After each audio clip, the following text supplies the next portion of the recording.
Ils sont pressés, donc. J'ai compris. Maxence, dans... C'est bon. C'est bon? Tu peux commencer à accueillir les gens, oui.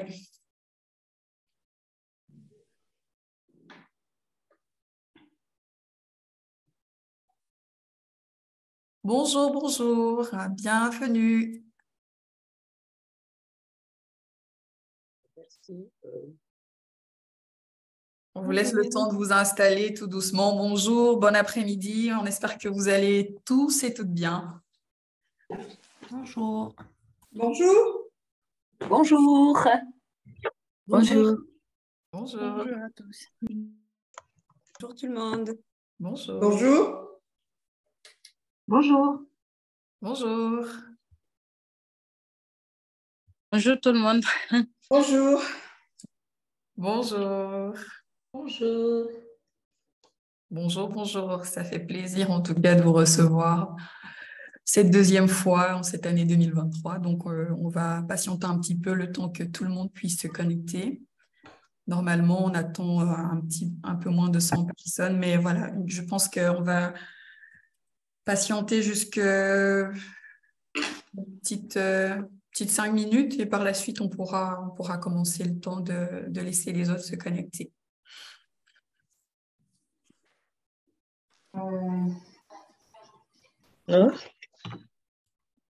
Salut. Bonjour. Bonjour. Bonjour. N'hésitez pas, vous pouvez mettre vos noms et aussi les institutions, enfin, l'organisation pour laquelle, enfin, au sein de laquelle vous travaillez, ou alors si vous, voilà, juste votre prénom. Ça marche aussi. Pour ceux et celles qui viennent de se connecter, bonjour, bienvenue, bon après-midi. On espère que vous allez tous et toutes bien. Bonjour. Bonjour.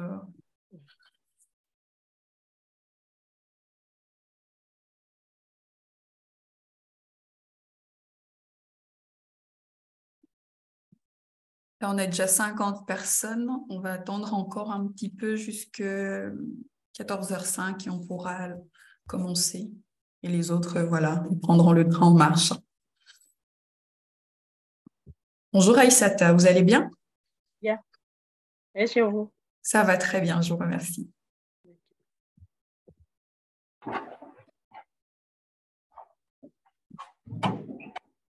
Et donc là, je vois dans la chat box, bonjour de la part du planning Aimé Jeune. Bonjour Clara.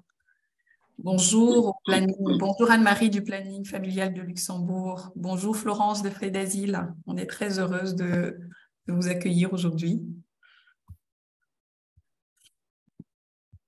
Il nous reste encore 3 petites minutes, hein. C'est le moment de prendre un petit verre d'eau, voilà. Bonjour Véronique.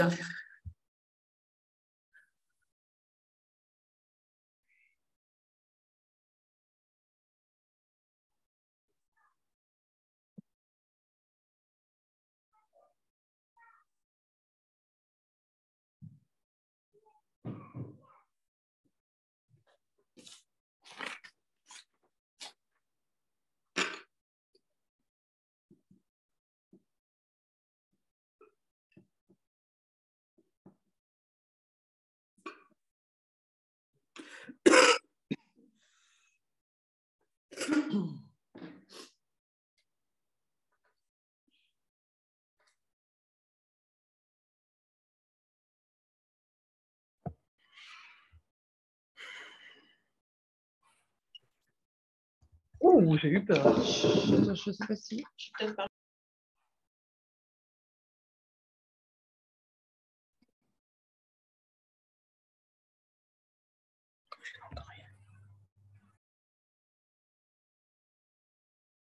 À toutes les personnes qui viennent de se connecter, bonjour, bienvenue. Et on attend juste une dernière minute et puis on pourra commencer.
Bien, il est 14h05. Je vous propose de commencer dès à présent ce deuxième atelier en ligne des stratégies concertées de lutte contre les mutilations génitales féminines. Bonjour à tous, bonjour à toutes. Je suis Marianne Guéna, je suis la coordinatrice du réseau des stratégies concertées de lutte pour l'abandon des mutilations génitales féminines. Et j'aurai le plaisir de modérer les échanges cet après-midi avec nos deux intervenantes. Alors, nous sommes parvenus au second atelier en ligne de cette année 2023. Le premier atelier a eu lieu en février. Et lors de ce premier atelier, on a abordé l'historique du clitoris et on a parlé un petit peu de la socialisation corporelle par rapport à l'organe. Et donc, on a eu l'occasion d'avoir comme intervenante Céline Lurneau du planning Soral à Liège, mais aussi Mariam Abba, qui est la coordinatrice des relais communautaires pour le GAN Belgique. Et ensemble, on a discuté de l'historique du clitoris, de comment est-ce que le clitoris a commencé à faire son apparition, voilà, dans les différents manuels scolaires, mais aussi voir un petit peu les représentations du clitoris à travers, au fil des années. Très intéressant. Et donc, je vous invite, pour ceux et celles qui n'ont pas pu participer à cet atelier, il est enregistré, il est disponible sur le site des stratégies concertées. Et donc, tous les ateliers de l'atelier sexo sont disponibles sur le site des stratégies concertées et vous pourrez les revoir. Je vous invite juste à couper vos micros lors des présentations pour éviter les interférences. Alors, aujourd'hui, on est parvenu au second atelier en ligne et donc on va parler de la sexualité et mutilation génitale féminine. Comment sortir des croyances limitantes tant du point de vue des personnes concernées que du point de vue des professionnels. Avant d'aborder l'atelier, je vous propose de vous faire une petite note introductive. Alors, et je rappelle d'abord quelques consignes, bien évidemment. Vous les connaissez déjà très bien, mais bon, voilà, on doit toujours le refaire. On va couper son micro pendant les interventions. N'hésitez pas à inscrire vos noms, l'institution pour laquelle vous travaillez, ou juste votre nom, ça marche aussi. Comme je le disais, l'atelier en ligne, il est enregistré, il est disponible sur le site des stratégies concertées. Donc, si vous ne souhaitez pas apparaître dans l'enregistrement, je vous invite à couper votre caméra, bien évidemment. N'hésitez pas, lors des échanges, si vous souhaitez prendre la parole, vous pourrez lever la main ou alors vous pouvez déjà inscrire vos questions dans la chatbox. Voilà pour les quelques consignes. Je vous invite maintenant à passer à la petite note introductive. Donc, l'objectif ici, c'est de vous présenter un petit peu le réseau des stratégies concertées, voilà, pour ceux et celles qui n'en ont pas encore entendu parler. Mais je suppose que, voilà, si vous êtes là, c'est que, voilà, certainement, vous en avez entendu parler. Mais voilà, c'est toujours un petit peu intéressant d'avoir un petit aperçu de ce qu'on fait au sein du réseau.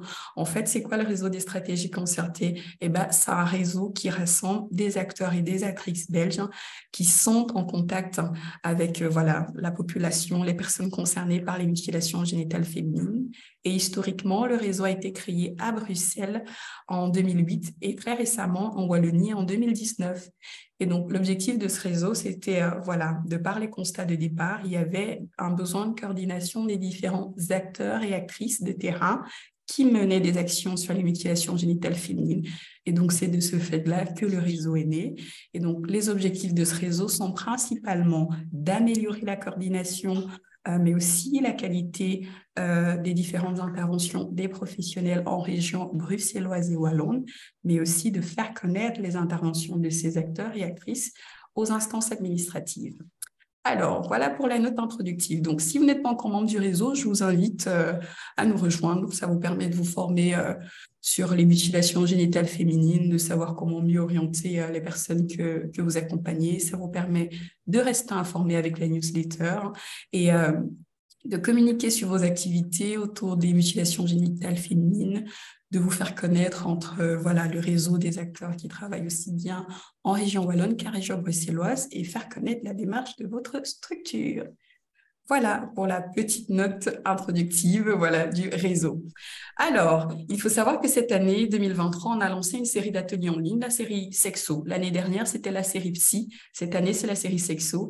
Et donc, pour l'année 2023, on a déjà fait, comme je disais, on a déjà organisé un atelier sur les connaissances de base du clitoris. Ça, c'était en février. Donc là, on est parvenu au second atelier sur les sexualités, sur la sexualité et les mutilations génitales féminines.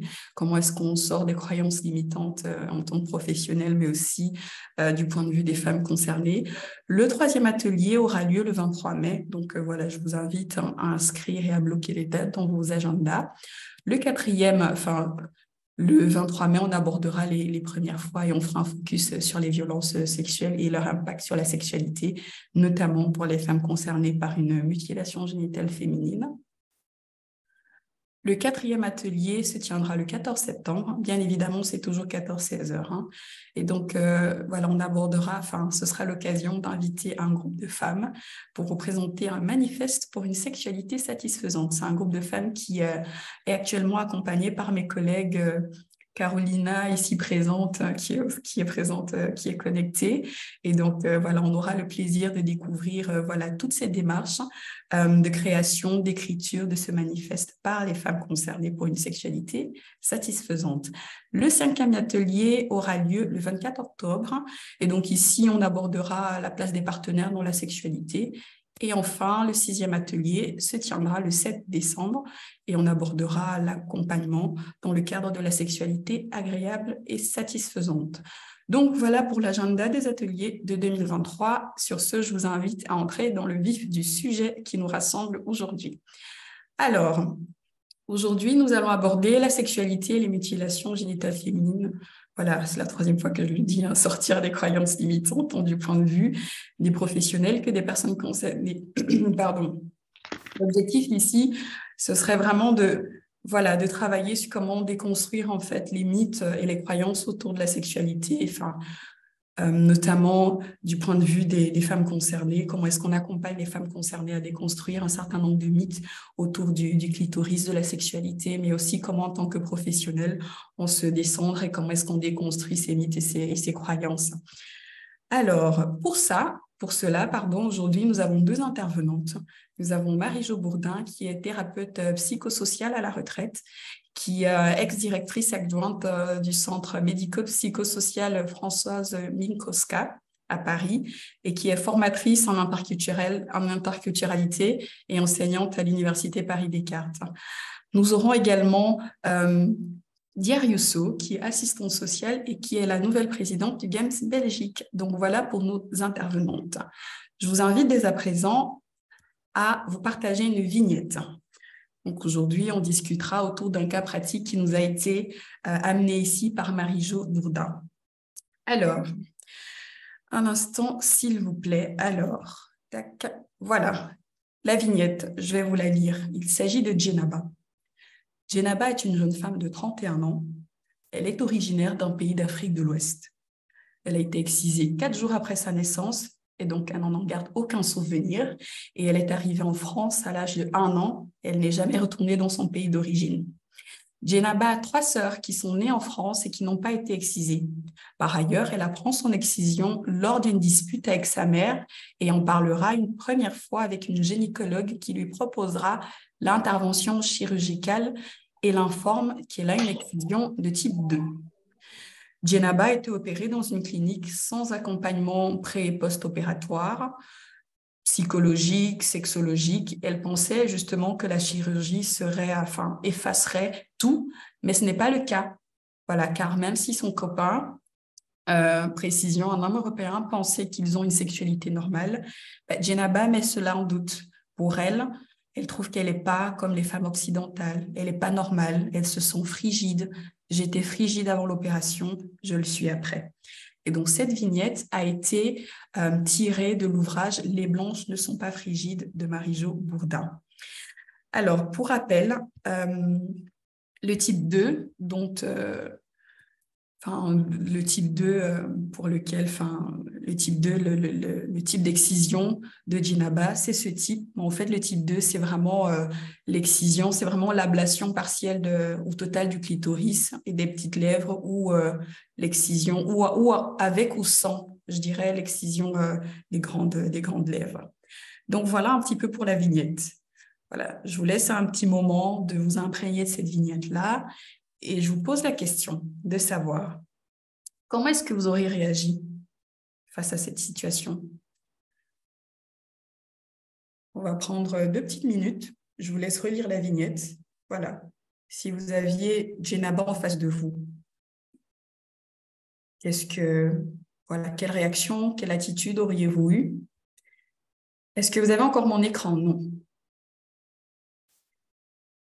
Tac. OK, il est là. Juste désolé, Marianne, est-ce que je partage le tableau blanc?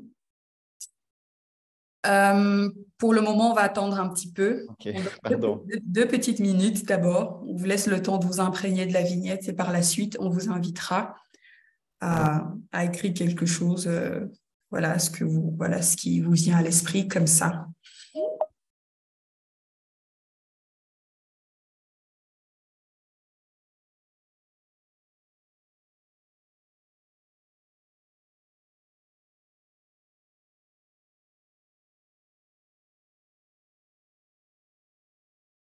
Maxence, tu peux partager le tableau blanc maintenant. Donc, comment est-ce que vous auriez réagi et quelle réaction auriez-vous eu?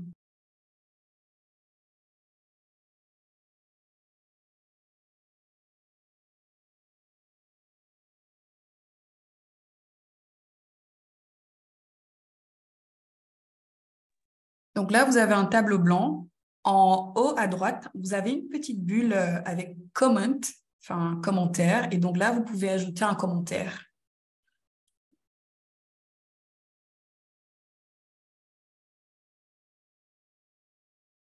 Si ça ne marche pas, n'hésitez pas à laisser à écrire votre réaction dans la barre de chat.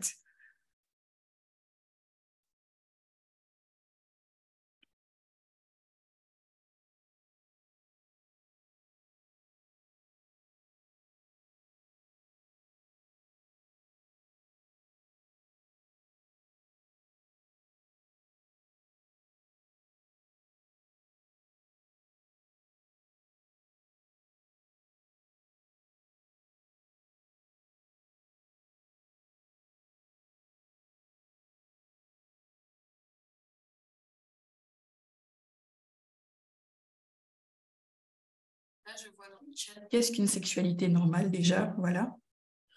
Est-ce possible de revoir la vignette? Maxence, je t'invite à départager ton écran et moi, je partage le mien et on prendra les différentes réactions dans le chat.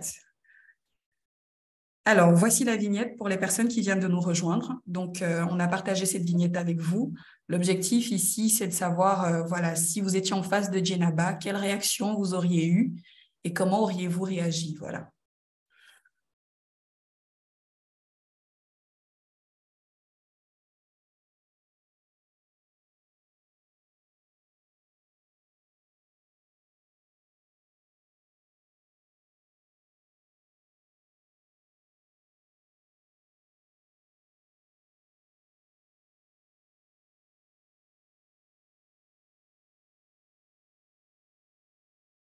On a le bureau médical de Tournai qui nous dit ne pas uniquement se concentrer sur l'avis du gynécologue, proposer d'emblée un suivi pluridisciplinaire avant l'opération, l'envoyer vers le GAM, suivi psy, etc. On a Louise qui propose questionner l'absence d'accompagnement psy-sexo avant et après l'opération et accompagner vers la mise en place d'un tel accompagnement. On a Antoine qui dit « J'aurais aimé connaître la sexualité de la personne avant connaissance de l'excision.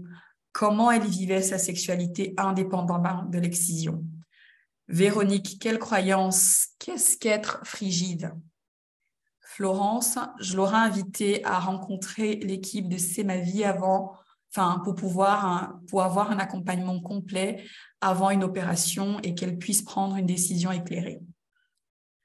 France, personnellement, être à l'écoute de son ressenti, de ses besoins au moment de cette rencontre. Voilà, on a pas mal de propositions. On a le collectif Serein qui dit « Écoute, bienveillance, explication sur les phénomènes de protection à l'œuvre lorsqu'on subit des violences sexuelles.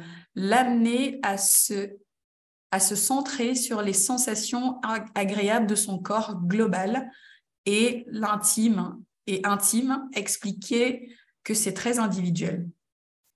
Donc là, je vous remercie, on a pas mal de propositions.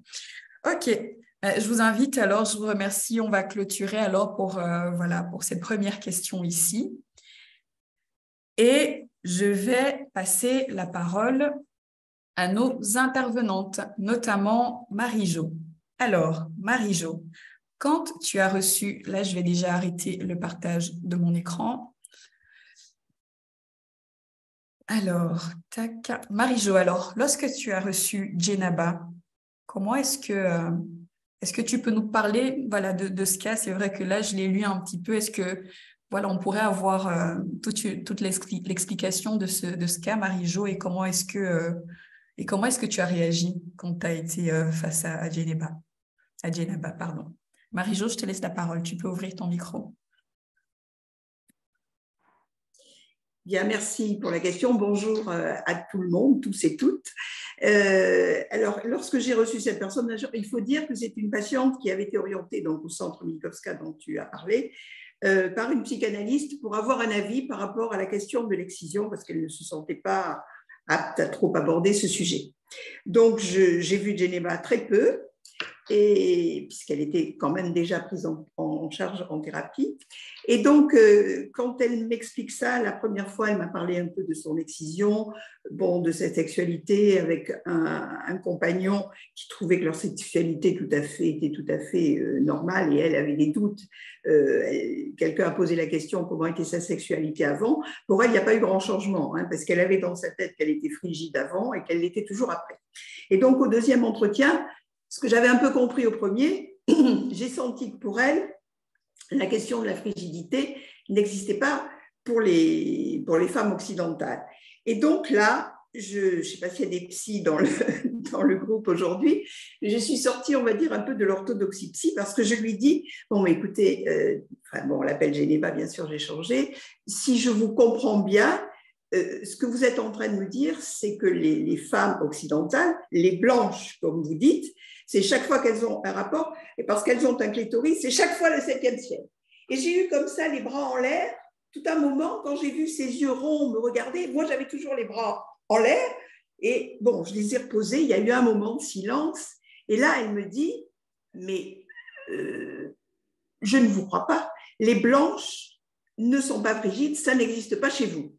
Alors, je lui ai dit, si, mais alors, elle me regarde un peu sidérée, elle me dit, bon, je demanderai à ma gynécologue. Je lui ai dit, écoutez, parfait, moi, je ne suis pas médecin. Donc, vous allez effectivement interroger votre gynécologue, et je pense qu'elle vous dira qu'elle a des femmes blanches qui souffrent de frigidité. Bon, elle a été un peu sceptique et là, je lui ai dit, bon, écoutez, moi, je serai toujours à votre disposition, bien entendu, si vous voulez parler de ce problème d'excision, de sexualité, etc. Mais bon, je pense que ma porte est ouverte, mais je vous conseille de continuer avec votre psychanalyste en sachant que je vous recevrai chaque fois que vous le voudrez. Bon, et puis, je lui conseille, je lui dis, écoutez, puisque vous avez quand même un compagnon bien impliqué, etc., ce serait peut-être bien que vous puissiez voir une sexologue avec laquelle je travaille.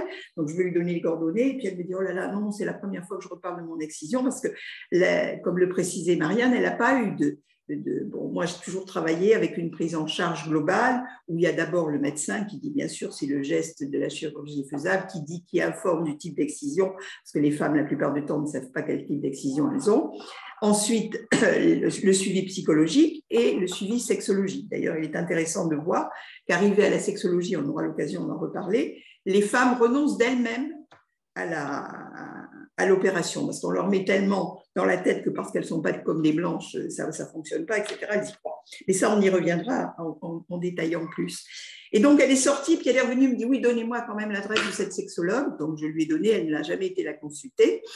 Et c'est vrai que peut-être 2 mois après, la psychanalyste m'appelle, elle me dit, Madame Bourdin, je vous appelle pour notre patiente commune, mais qu'est-ce qui s'est passé avec vous? Oh là là, c'était une psychanalyste très connue, donc je me sentais quand même toute petite. Et alors, je me suis dit, alors je lui raconte, et puis je me suis dit, Marie-Jo, il faut que tu sois honnête. Je lui dis, bon voilà, je lui ai répondu ça, et j'ai joint le geste à la parole. Et là, elle me dit, bah, écoutez, votre geste a été très thérapeutique parce que depuis, je fais un travail extraordinaire avec elle. Et même cette question de l'excision que je ne voulais pas aborder, on l'aborde. Enfin bon, tout va très bien. Donc, je n'ai jamais revu la patiente. Mais voilà, mon attitude. Et ce qu'elle me disait, c'est que c'était la spontanéité de mon geste, parce que c'est vrai que je n'ai pas réfléchi. Hein. Et c'est même, j'ai réalisé au moment où je voyais ses yeux comme ça ronds et que j'avais toujours mes bras en l'air. Donc voilà quelle a été ma réaction et voilà comment s'est passé les choses en l'espace de deux séances. Mais elle m'a quand même dit que si c'était à refaire, elle ne se ferait pas opérer sans avoir un suivi psy. Et ça, c'est important. Parce qu'il faut d'abord passer par la réparation psychologique avant la réparation physique, parce que ça peut faire beaucoup de dégâts. Merci beaucoup, Marie-Jo. Je vais t'arrêter un petit peu et je vais donner la parole aux participants et participantes. Que pensez-vous de la réaction de Marie-Jo? Là, j'ai mis la question dans le chat. Voilà, comment est-ce que vous trouvez que Marie-Jo, enfin, voilà, quelle appréciation vous faites de la réaction de Marie-Jo face, voilà, au fait que Djenaba lui dise non, je ne vous crois pas, pour moi, voilà, les femmes blanches, ou alors je fais une autre analyse, les femmes blanches, ou alors les femmes africaines ou noires qui ont un clitoris. Voilà, c'est tout le temps le 7e ciel. Que pensez-vous de la réaction de Marie-Jo? France qui dit top. Sarah qui dit l'humour permet de briser la glace. Génial. Et c'est vrai, Marianne, tu coupes là quand tu dis, elle ne pouvait pas arriver à faire le pas même d'une femme noire non excisée. Oui. C'était vraiment focalisé sur les blanches. C'est ça. Merci. Donc, on a eu 2 réactions dans le chat. Je vous propose alors on a une 3e. On est souvent confronté, Louise qui dit, on est souvent confronté à ce genre de croyances et la réaction spontanée de Marie-Jo, super intéressante. Merci beaucoup. Alors, là, je vois qu'il n'y a plus de réactions dans le chat. Très bien, Marie-Jo, voilà, je me permets de te relancer maintenant.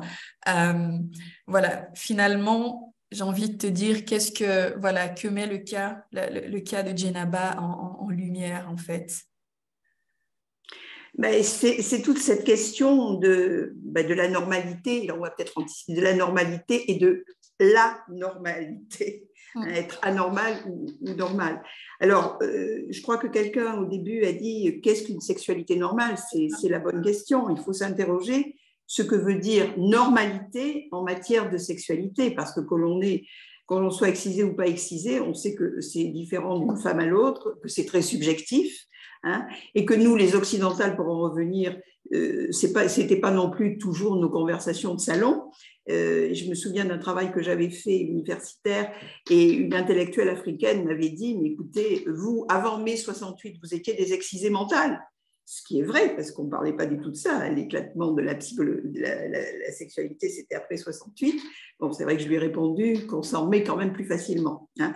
Mais donc, c'est une question tellement subjective et tellement différente d'une personne à l'autre qu'il est très difficile de parler de normalité.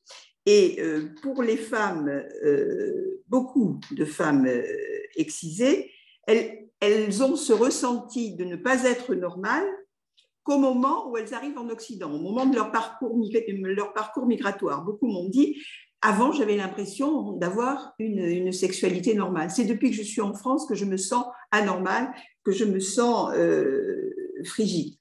Et une autre qui me dit, mais je ne savais pas que j'étais excisée, je l'ai appris en arrivant en France, et depuis, je suis bloquée. Donc, vous voyez, il y a quand même le fait de savoir, il y a tout un processus qui entre en ligne de compte. Alors, bon, moi, je m'insurge aussi beaucoup contre les médias qui leur renvoient aussi cette normalité de la sexualité avec tout cet étalage du plaisir sexuel qui peut être étalé dans certains médias féminins.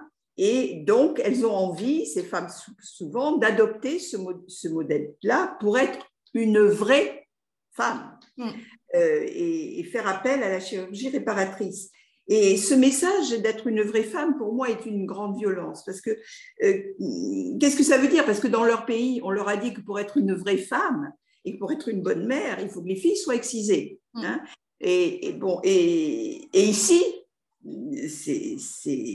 c'est le contraire. Et c'est vrai que moi qui ai assisté, j'ai fait un travail sur tous les procès en France. Voilà. D'un côté de la Méditerranée, les femmes qui ont fait exciser leurs filles étaient de bonnes mères, et de ce côté de la Méditerranée, elles sont des criminels, hein, ce qui était compliqué.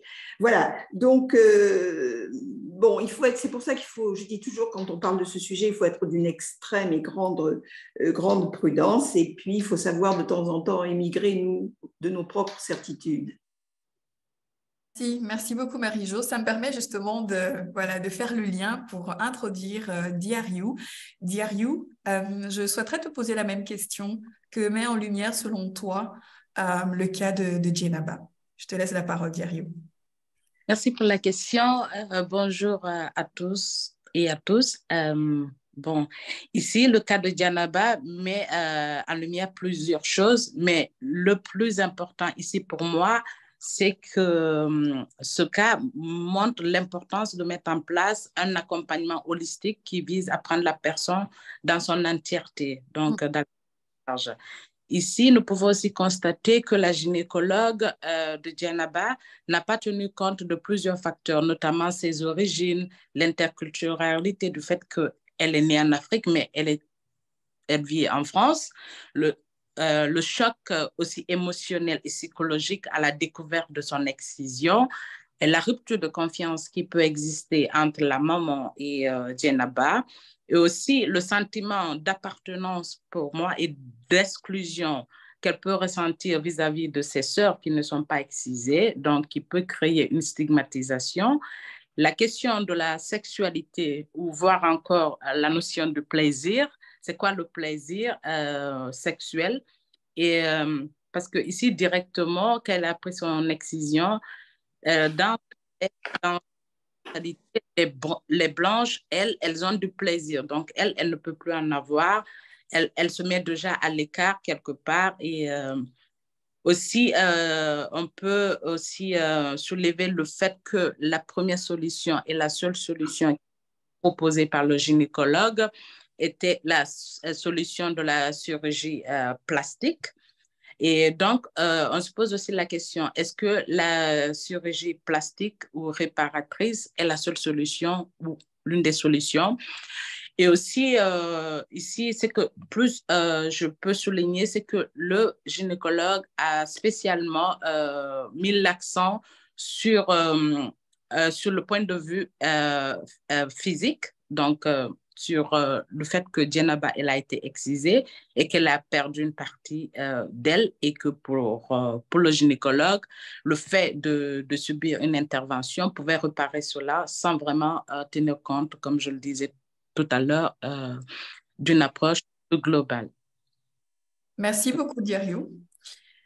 Là, maintenant, on va vous lancer une petite question. Question numéro 1. Donc, je vous invite à y répondre. C'est un petit sondage qui va apparaître sur votre écran.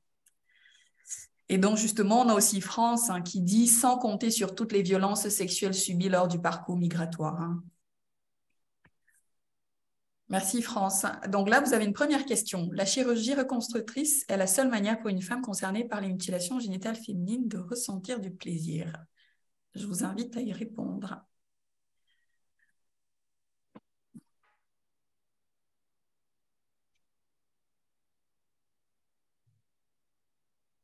Donc, on a quelques secondes pour y répondre. Ensuite, on va vous partager les résultats de ce sondage.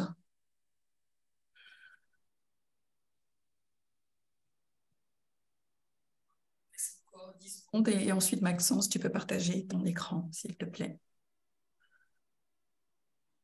Ah, on a faux à 98%. Est-ce que...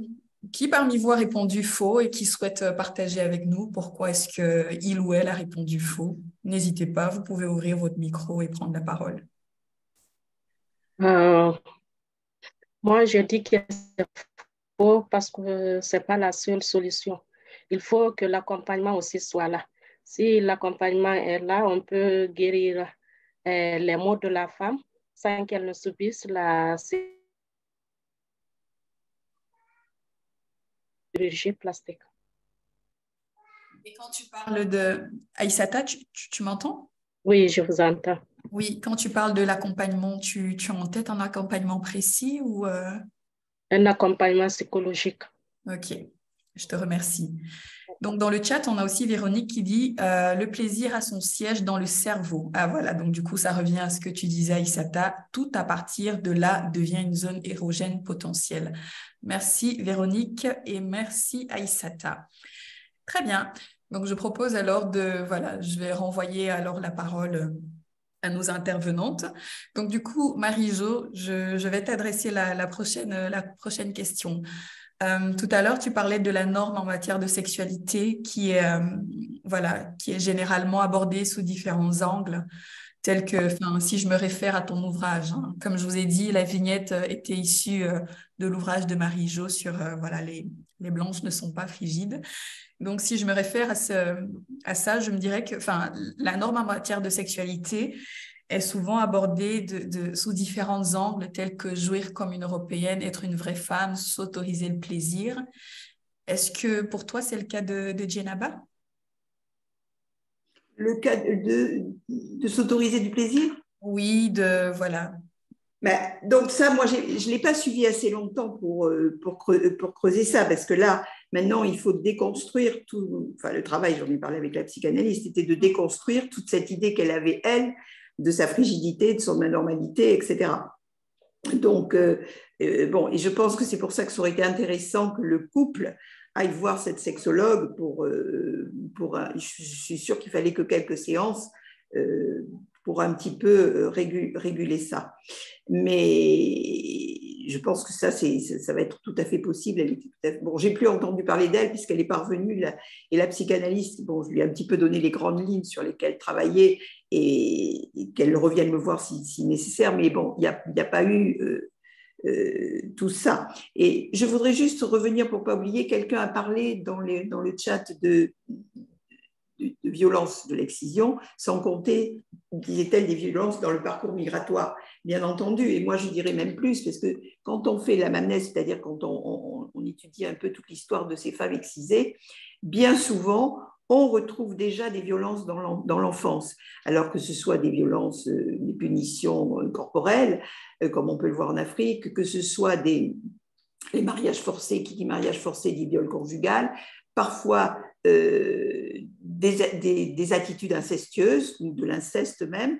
On retrouve souvent des éléments comme ça violents qui font traumatisme et qui ajoutent du traumatisme au traumatisme, si je veux dire, quand ensuite elle quitte le pays et qu'elle passe par tous ces... Par exemple, quand elle passe par la Libye, on sait très bien que femme comme homme d'ailleurs, il y a les problèmes de prostitution, il y a les problèmes de viol, etc.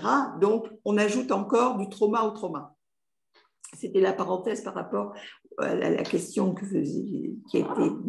la remarque qui a été faite. Diario, moi, je te relance la question. Voilà. Par rapport à cette norme en matière de sexualité, notamment sur s'autoriser le plaisir, est-ce que tu penses que c'est le cas de Djenaba? Je pense que oui, parce que c'est quoi être femme? Est-ce que le fait d'être excisée diminue la partie de la femme qu'on est ou diminue la femme qu'on est? Donc ici, il faut savoir aussi que la question des mutilations génitales féminines est d'abord et avant tout une problématique sociale et sexuelle. Donc la plupart des pays où les MGF sont pratiqués, ces femmes-là subissent un continuum de violence. Donc, elles n'ont pas le choix, par exemple, sur leur partenaire. Et donc, du coup, elles ne discutent pas de sexualité avec leur partenaire. Elles ne discutent pas de sexualité avec leurs parents. Il n'y a pas de socialisation au niveau de la sexualité. Et ce qui crée un tabou autour de la question de plaisir. Donc, du coup, il y a une rupture qui va se faire quelque part parce que moi, j'évoque une petite anecdote. Dans mon pays, par exemple, la Guinée, souvent, les jeunes filles jouent à un jeu où on se dit, tu es la papa, moi, je suis la maman. Et souvent, pendant ces jeux-là, on se touche un peu sur les parties de nos corps et parfois, ça peut aller plus loin jusqu'à l'âge adolescent. Mais vu qu'il y a le tabou autour de ça et qu'il n'y a pas la liberté de parole, on n'en discute pas. Et parfois aussi, les femmes excisées qui ont le choix qui ont des relations extra-conjugales ou avant même le mariage avec d'autres hommes peuvent ressentir de plaisir parce que le corps, au fait, répond à la sensation que l'autre aussi nous procure et la connaissance aussi de son corps personnellement.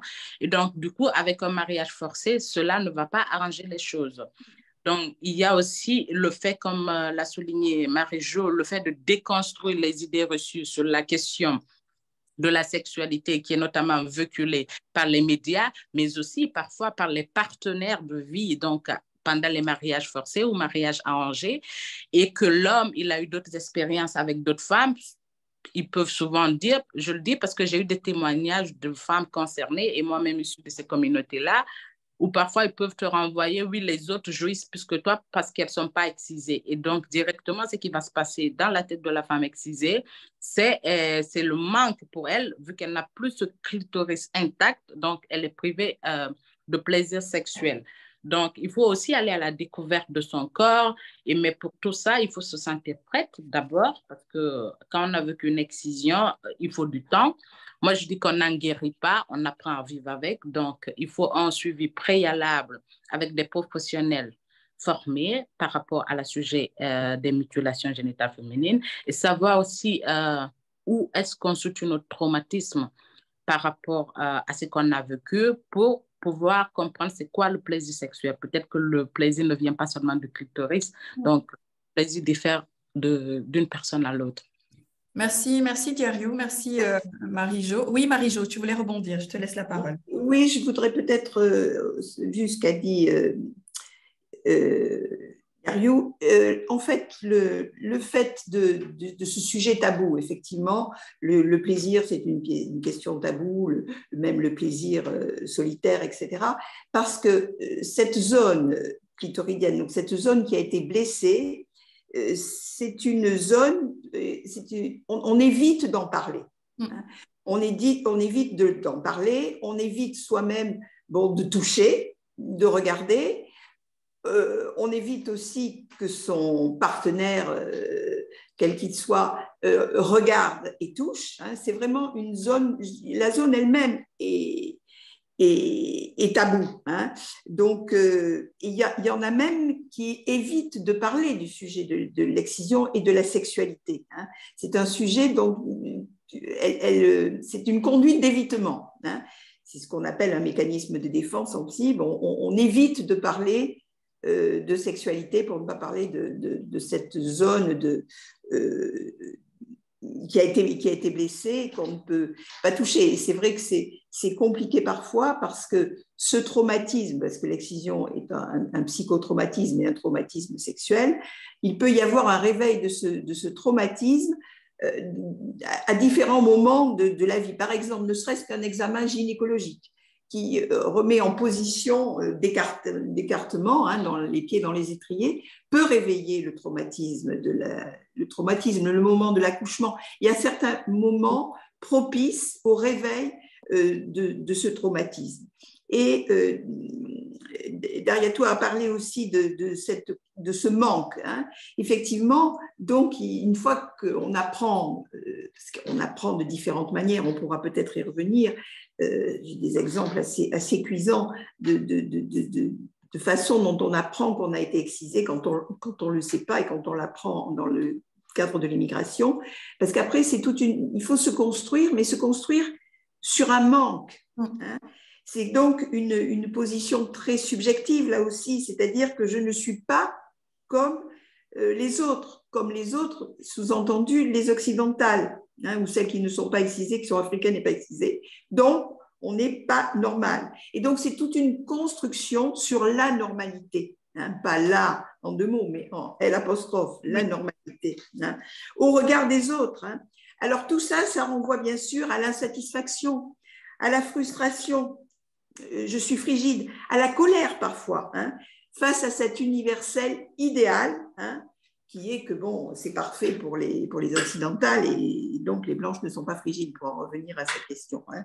Donc c'est cette construction sur un manque peut causer beaucoup de dégâts, bien sûr, je rejoins cette prise en charge globale, hein, qui doit être médicale, psychologique et sexologique.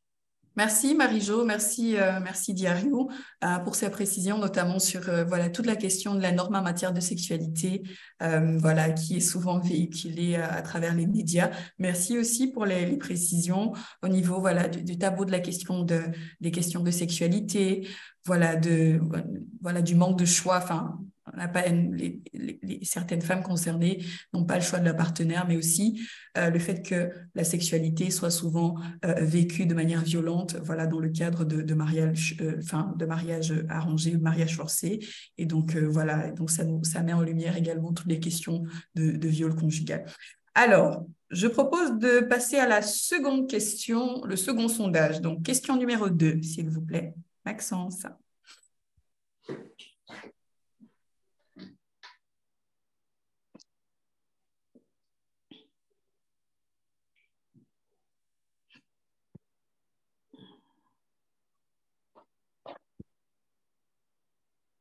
Donc, on va laisser, comme d'habitude, 30 petites secondes pour que tout le monde puisse y répondre et ensuite, on va partager les résultats de ce sondage.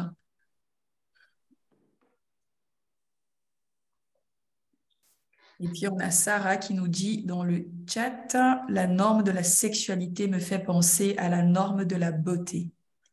Et Sarah qui rajoute, on est tous différents, tous beaux. Maxence, est-ce que tu as déjà les résultats du sondage? Je t'invite à les partager. Ah, donc on a oui, 18%, non, 11%, et ça dépend, 70%. Alors, qui a répondu ça dépend? Est-ce que, voilà, est-ce qu'une personne ayant répondu à la troisième proposition, c'est-à-dire ça dépend, peut partager avec nous, voilà, pourquoi selon elle ça dépend. Donc, je vous invite à ouvrir, voilà, la personne qui souhaite ouvrir son micro et à nous donner voilà, à partager avec nous, hein. En fait, moi, je dis cela dépend parce que quand on subit l'excision, ce n'est pas tout le clitoris en fait qui est coupé. Il y a une partie du clitoris qui est interne, qui est là, qui reste et qui procure certains plaisirs à d'autres femmes, bien sûr. Heureusement pour nous, ce n'est pas le tout qu'on coupe. Merci beaucoup, Aïssata. Et justement, dans le chat, France qui dit le clitoris est un des organes. Et on a la réponse, la proposition du collectif Serein qui dit qu'il y a différentes formes de plaisir. Merci. Donc, s'il n'y a plus d'autres interventions, voilà, je vais me retourner vers nos chères intervenantes. Alors, Diariou. Pardon. Ça dépendait.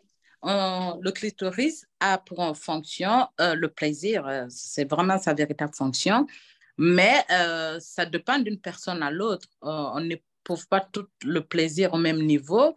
Et il y a des femmes, par exemple, qui sont plus clitoridiennes, d'autres qui sont vaginales, je pense, et d'autres encore qui peuvent éprouver du plaisir sur d'autres parties de leur corps. Donc, pour moi, cela dépend vraiment de ce qui nous procure du plaisir.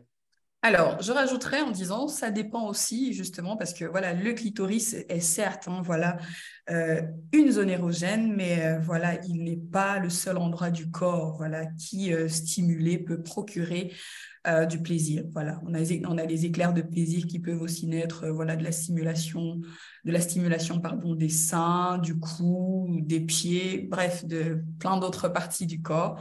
Et donc, je dirais libre à chacune et à chacun voilà, de trouver ses propres zones érogènes pour alimenter son plaisir.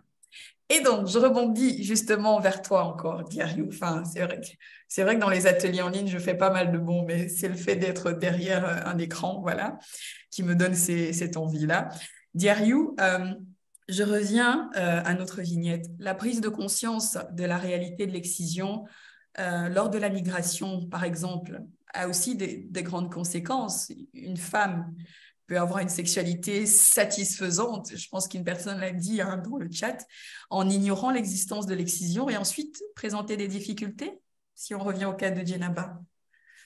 Tout à fait, Mariam, mais tout dépend de ce qui est satisfaisant ou acceptable. Parce que quand on ne connaît pas, quand on n'a pas un point de comparaison, on ne peut pas savoir. Donc, la question du plaisir dans les pays d'origine, en tout cas pour certains pays, le tabou fait qu'on n'en parle pas. Donc, j'ai du plaisir ou je n'en ai pas. Je n'en parle pas avec ma copine. Donc, pour savoir. Et du fait aussi qu'il y a la polygamie aussi dans des foyers, il faut tenir compte de cela. Et, les femmes sont souvent, on va dire, dans l'acceptation de du plaisir qu'on leur donne, parce qu'on te donne, tu acceptes. J'irai plus loin parce qu'il y a aussi parfois des croyances qui disent que la femme ne peut pas refuser son mari. Donc, si tu te réveilles à 1h du matin, tu dois lui donner son plaisir. Mais toi, qu'en est-il de ton plaisir? Ben, on n'en parle pas. On n'en parle pas. Donc, c'est une norme sociétale. Hein, donc, il n'y a pas de... pour en dire sur ça, juste au niveau de la stigmatisation dans les pays d'origine. Je vais m'expliquer parce que parfois aussi dans ces pays d'origine-là où les mutilations se pratiquent, ce n'est pas tout le monde qui pratique les mutilations.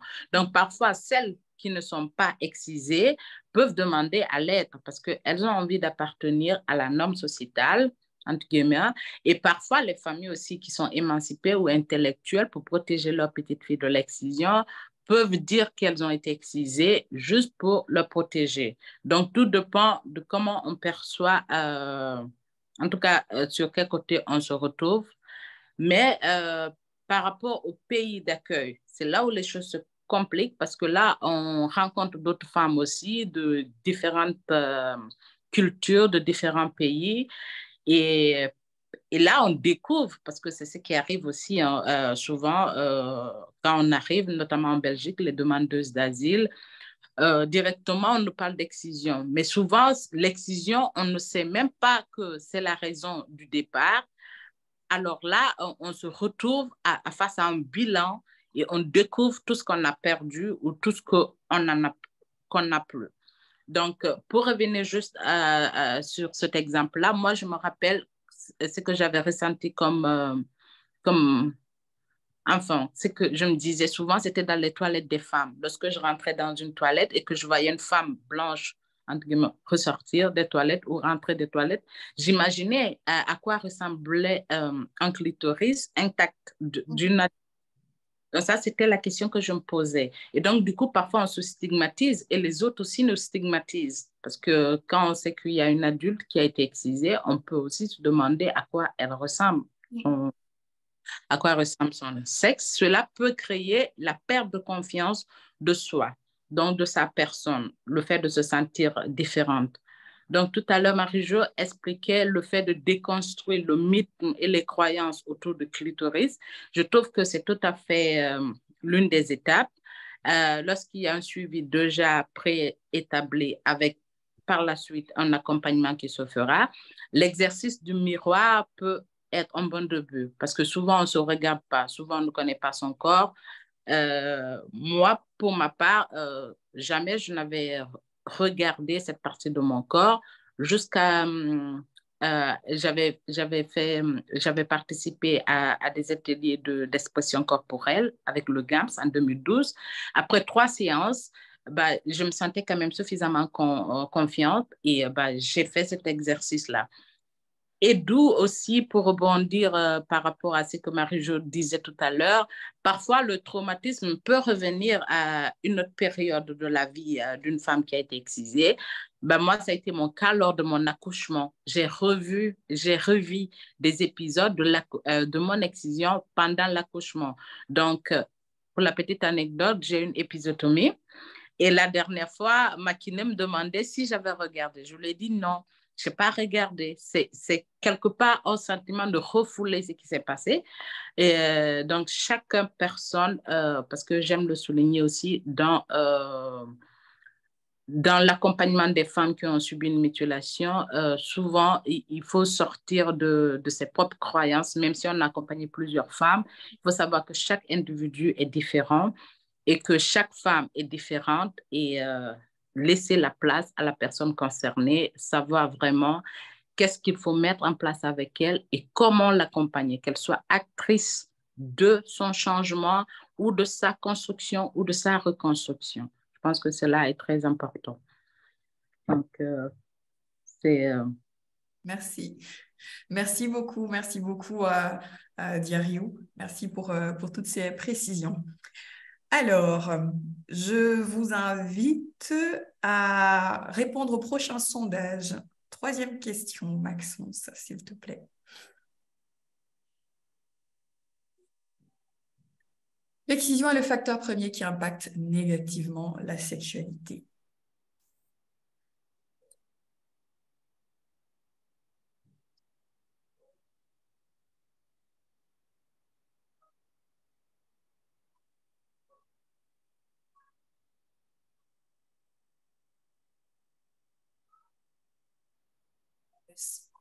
Deux secondes.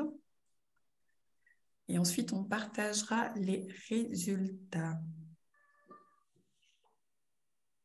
Et voilà, Diariou, pour rebondir, alors, avant de revenir sur les résultats du sondage, pour rebondir à ce que tu disais par rapport au fait que, voilà, par rapport au clitoris qui était l'organe du plaisir et qu'il y avait des femmes clitoridiennes ou vaginales, et donc tu as Pat qui dit c'est une fausse notion, il n'y aurait pas de femmes clitoridiennes ou vaginales. Et justement, les sexologues sont revenus sur cette notion. Justement, lors du premier atelier en ligne, Céline Lurneau, justement, revenait là-dessus. Sinon, il y a beaucoup de tabous sur le plaisir de la femme. Alors, je vous propose de revenir aux résultats du sondage. Donc, l'excision est un facteur premier qui impacte négativement la sexualité. 29% de personnes ont répondu faux, 60% cela dépend. Voilà, j'invite les personnes qui ont répondu massivement à cela dépend. Enfin, si une personne souhaite ouvrir son micro et partager avec nous pourquoi cela dépend. Donc, on a Sandrine qui dit bon, pour moi, ce sont les partenaires, les facteurs. Merci Sandrine. Donc France, j'ai bien noté ta question, hein, je reviendrai dessus par la suite. Et donc, on a Aminata qui dit, pour la petite histoire, je connais une fille qui a été excisée et elle me disait qu'au niveau de sa sexualité avec son mari, tout allait bien, pas de règles douloureuses, accouchement normal. Cela dépend du type d'excision, de la cicatrisation et de comment le corps s'en est remis. Alors, donc, du coup, je lance toujours l'invitation par rapport au sondage. Voilà, ceux et celles qui ont répondu massivement à ça dépend. Voilà, je souhaiterais voilà, que vous puissiez partager avec nous, voilà, selon vous, pourquoi est-ce que ça dépend? Bon, pour moi, ça dépend parce que parfois, on n'est pas aussi obligé d'avoir un partenaire. On peut se satisfaire tout seul. Donc, ça dépend de plusieurs facteurs. Donc.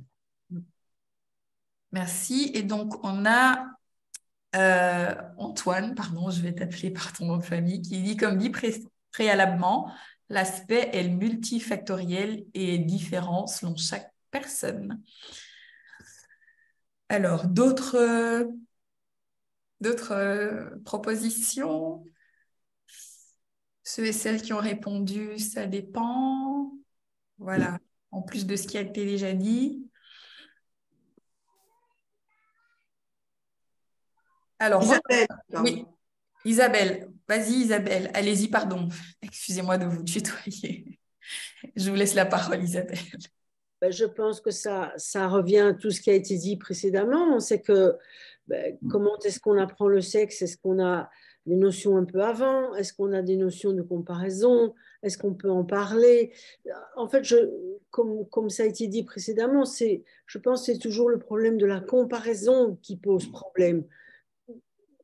Bon, tant qu'on ne sait pas, je ne dis pas que ce n'est pas nécessairement une bonne chose de ne pas savoir, mais effectivement, si avant qu'on sache qu'on soit excisé par le gynécologue ou quelque chose, bon, on ne se savait pas anormal. Et puis tout à coup, quelqu'un vous regarde, quelqu'un vous parle, quelqu'un vous dit oh, mais c'est affreux ou je ne sais pas quoi, et tout à coup, les choses ne sont plus normales. Je pense que bon, le sexe, c'est une chose très globale. C'est aussi se sentir accepté, c'est se sentir en confiance. Donc voilà pourquoi ça dépend de tellement de choses. Enfin, voilà, c'est mon avis. Merci Isabelle. Est-ce qu'il y a un autre avis? Est-ce que, voilà, Marie-Jo, tu souhaites réagir par rapport à ça? Bon, je dirais qu'effectivement, cette zone clitoridienne, bon, elle peut être source de plaisir, mais par exemple, même si on n'est pas excisé et qu'on a un mariage forcé, le rapport sexuel, ça ne va pas être une partie de plaisir. Hein, donc, c'est vrai que ce n'est pas uniquement la question de l'excision hein, qui se pose, effectivement.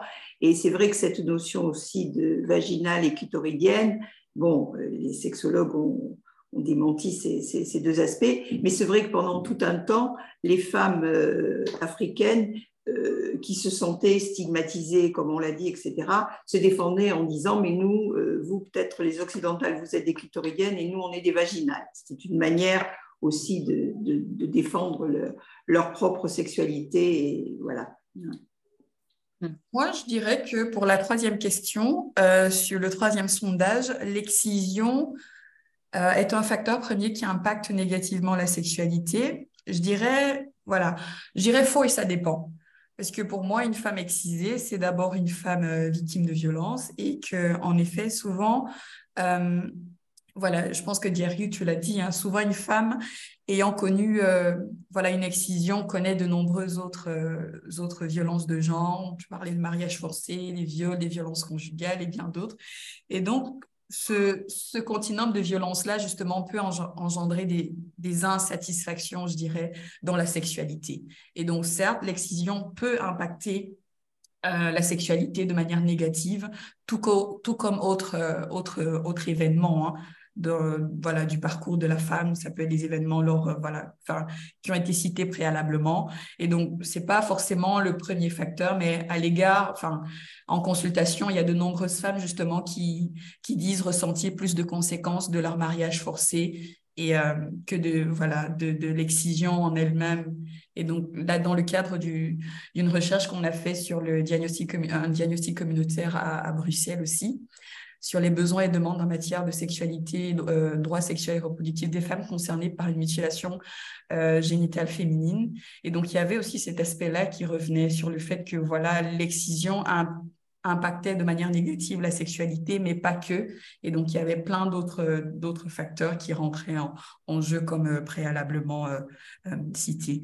Et donc, j'ai aussi une proposition dans le chat qui dit « Cela dépend car la sexualité est complexe. Il peut y avoir des blocages psychologiques empêchant l'accès au plaisir tout aussi puissants que des blocages au niveau physique. » De la part d'Ondine. Alors, je vous remercie pour tous ces échanges autour de ce troisième sondage. Et donc là, je vais redonner la parole à nos intervenantes. Et oui, il y a quelqu'un qui souhaite parler? Non, je voulais peut-être, je ne sais pas si c'est le moment de la discussion, tu me diras, parce que quelqu'un, je ne sais pas si c'est pas dit, quelqu'un a parlé de chirurgie et d'un questionnement, est-ce la solution en fait, hein?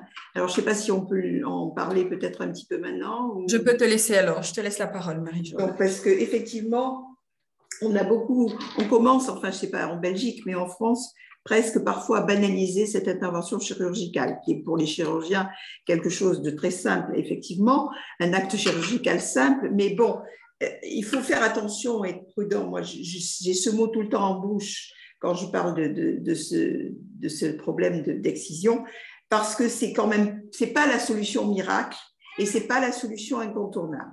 Alors certes, elle peut apporter des améliorations, c'est pour ça qu'il faut vraiment la réparation psychique avant la réparation physique, parce que celle qui se lance dedans comme ça en disant « oh là là, ça va tout résoudre mes problèmes », eh bien, ce n'est pas tout à fait le cas et c'est après un petit peu plus difficile à récupérer les choses. Alors certes, je ne dis pas qu'il ne faut pas le faire, mais alors, il y a par exemple parce qu'en France, ce n'est pas en Belgique, mais en France, on ne rencontre pas d'infibulation, les types 3, sauf qu'on rencontre des pseudo-infibulations quand l'excision s'est mal passée, que l'exciseuse revient pour la cicatrisation, met une poudre traditionnelle ou une crème traditionnelle et bande. Moi, j'ai eu des patients comme ça, on leur bande les jambes une semaine, ce qui fait qu'il y a une coalescence des lèvres et qui fait que, bon, elles ne peuvent pas avoir de rapport sexuel, elles ont des difficultés pour les règles, etc.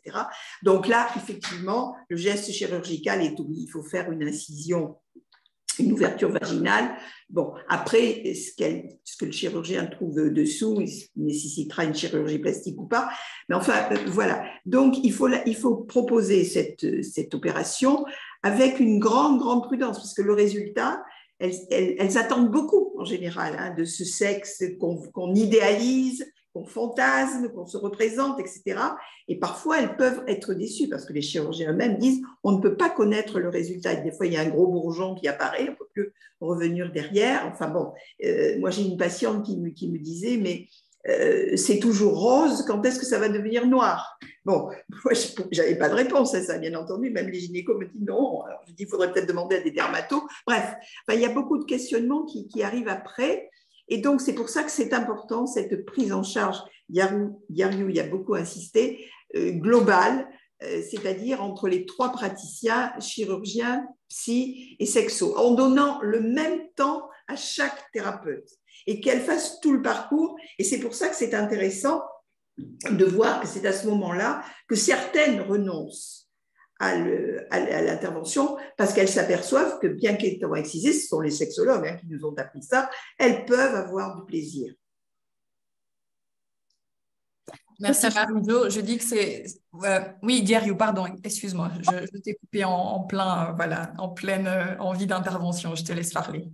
Non, je pense qu'elle a déjà tout dit. Il faut vraiment qu'il y ait un accompagnement pluridisciplinaire avant de proposer en tout cas une intervention chirurgicale qui est différente de ici, ce qu'on appelle la désinfibulation. Parce que ce qu'elle vient d'expliquer, ça s'appelle notugol-moi dans ma langue. C'est une forme d'infibulation après l'excision, le fait que la femme, ses petites lèvres, ses lèvres restent collées et donc du coup, ça... Parfois même, on le met en place pour que la fille reste vierge jusqu'à la nuit de noces et c'est à la veille de la nuit de noces qu'une sage-femme va venir pour faire une petite ouverture pour que le mari puisse s'introduire. Donc, je pense qu'elle a bien expliqué et que c'est vraiment important. Quand un accompagnement est bien fait, on peut avoir le choix et aussi avoir un repère pour choisir. Parce que moi, j'étais l'une de ces femmes qui voulait faire une chirurgie réparatrice. Mais plus tard, avec j'ai vu plusieurs spécialistes, j'ai compris que le besoin que j'avais, ce n'était peut-être pas de réparer ce qui était déjà parti, parce que ça ne sera plus jamais comme avant, et que c'est plus une excision, je dirais, psychologique aussi que j'avais, donc que je devrais... déconstruire, donc apprendre à vivre avec et accepter aussi son corps et sa sexualité. De toute évidence, on ne sera jamais toutes pareilles et se dire qu'on peut changer les choses, donc pour d'autres femmes, pour ne pas qu'elles revivent la même chose. Parce que souvent aussi, si la chirurgie réparatrice ou plastique n'a pas été faite convenablement, ce qui peut se reproduire, c'est l'effet inverse. La personne peut se retrouver encore dans une situation où elle va encore se sentir plus diminuée qu'au moment où elle a été excisée. Donc, c'est vraiment important de bien savoir quel moment proposer et aussi laisser le choix à la personne. Merci, Diariou. Oui, parce que c'est aussi toucher à nouveau à une zone blessée. Donc, il y en a qui appréhendent. Hein. C'est-à-dire que même qui sont très ambivalentes, il faut travailler cette ambivalence parce qu'à la fois, elles auraient envie de se retrouver normales, comme elles disent, être une vraie femme, et à la fois, il y a cette peur parce qu'on va venir retoucher à cette partie qui a été blessée. Et il y en a qui disent, mais je n'ai pas envie de revivre une excision. D'ailleurs, les chirurgiens, parce qu'au début, ils ont proposé de faire une anesthésie générale ou pas, ou simplement locale. Et les chirurgiens ont très vite compris qu'il fallait abandonner la locale parce qu'il fallait absolument que les femmes quand même soient endormies, parce que retrouver en position gynécologique, etc., et toucher à cette zone qui a été blessée. Et quand Diariou parlait aussi de ce réveil du traumatisme au moment d'un accouchement, moi j'ai une patiente qui avait peur d'accoucher parce qu'à la fin de sa grossesse, presque au moment de l'accouchement, elle disait qu'elle avait des douleurs comme pendant l'excision. Elle revivait des douleurs comme pendant l'excision. Fort heureusement, elle est tombée. Moi, j'avais appelé sur une sage-femme qui était d'origine africaine et qui connaissait bien la problématique. Et ça s'est bien passé, mais elle était presque en état de décompensation psychologique plus la date de l'accouchement approchait. Voilà. Marie-Jo, et je voulais juste revenir voilà, par rapport à l'accompagnement. Tu parlais de la France, on donne en même temps voilà, aux chirurgiens, à la sexologue et aux psychologues. Donc, du coup, c'est également l'accompagnement qui est proposé ici en Belgique. C'est ma vie. Hein, donc, que ce soit avec la sexologue Sandrine ou avec le gynécologue. Voilà. C'est important. Tout à fait. Je vous remercie. Alors, Marie-Jo, je vais rester voilà, avec toi.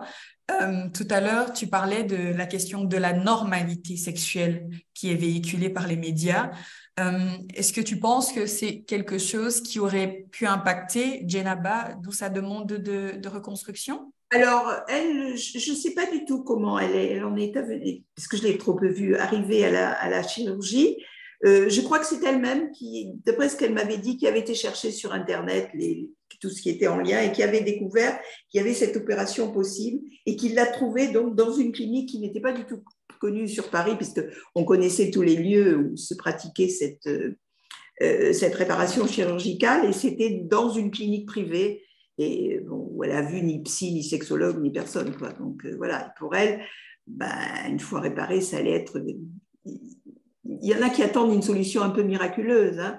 Et tout à l'heure, je disais aussi, ce qui me dérange, c'est presque cette banalisation, à un moment donné, de la chirurgie, même de la part de femmes africaines. Moi, j'ai une association que je ne nommerai pas, et j'ai une patiente qui est arrivée qui était très choquée parce que presque on lui a dit « T'es excisée, mais bon, où est le problème? Maintenant, tu vas donc te faire réparer, quoi, il n'y a pas de problème. » Donc, c'est un peu banalisé, et à la fois l'excision et cette opération qu'il faut quand même, comme je l'ai dit, proposer avec une grande prudence, et aussi avec une grande prudence, par exemple, pour les jeunes filles qui n'ont pas encore eu de rapport sexuel, parce que d'abord, les chirurgiens n'opèrent pas avant de savoir, entre guillemets, si ça fonctionne ou pas. Et moi, j'ai eu des infirmières scolaires qui m'ont contactée en me disant « mais quoi faire avec des jeunes filles qui demandent la réparation chirurgicale alors qu'elles n'ont pas eu leur premier rapport sexuel ?» Alors bon, déjà, les chirurgiens n'opèrent pas les mineurs, ça c'est déjà une chose, mais voilà, il faut être prudent à bien des niveaux, quoi, quand on parle de cette intervention. Merci Marie-Jo, et ça me permet justement de faire le lien avec un petit outil justement qu'on a réédité aux stratégies concertées. C'est le guide des idées reçues sur les mutilations génitales féminines, qui est un excellent outil justement pour les professionnels. Et donc, à l'intérieur de ce guide, vous avez énormément d'idées reçues comme ça qui sont déconstruites avec plein d'éléments anthropologiques, médicaux, mais aussi contextuels. Et notamment, la question de la réparation y est également abordée. Donc, je vous invite vivement à pouvoir vous connecter sur le site à l'onglet Outils Tech. Donc, vous allez pouvoir tomber sur ce petit guide qui est une petite mine d'or aussi pour les professionnels qui souhaitent se familiariser un petit peu plus sur comment déconstruire des idées reçues. Bien. Alors, puisque tu parles d'outils, peut-être que je peux parler de... Oui, Marie-Jo, avant de prendre la prochaine question, je te laisse alors nous montrer un petit peu comment tu travailles. Alors, moi, je travaille beaucoup avec des choses très simples, c'est-à-dire, je ne sais pas si vous voyez cet outil, donc ça, c'est un clitoris, tout le monde le voit bien? Oui, on le voit très bien. Grandeur nature. Hein. Donc, j'explique aux femmes, donc il s'agit de cette clitoris, que ce qu'on leur a coupé, en fait, c'est cette partie ici, le capuchon, ou tout le clitoris. Et je leur dis, quand tout le clitoris a été coupé, il reste ça. Donc, la partie jaune… Lève un peu, Marie-Jo, on ne voit pas… Voilà. La cicatrice, donc une fois coupée, c'est ce petit ruban jaune. Hein. Et je leur dis… Alors déjà, quand elles disent on m'a tout coupé, je leur dis, vous voyez, il reste tout ça de l'autre côté. Rien que ça, déjà, ah bon, et on ne m'a pas tout coupé parce que, bon… Et puis, ce que je leur dis, bon, par rapport, c'est pour ça que ça m'y fait penser au plaisir, je leur dis, voyez, si un jour vous voulez… et que vous appuyez ici sur cette partie jaune qui est donc la cicatrice que vous avez, vous allez voir que vous allez ressentir quelque chose. Alors, c'est vrai, je dis, bon, je sais que c'est un endroit, c'est compliqué, etc. Vous n'êtes pas obligé de le faire, mais je vous explique. Et alors, la plupart, elles venaient, et puis, des fois, elle me dit, vous savez, j'ai pas osé toucher. Je dis, non, c'est pas grave, vous n'êtes pas obligé de le faire. Et puis, au fur et à mesure des entretiens, il y en a une qui me dit, oh, vous savez, j'ai touché, hein, j'ai pu toucher.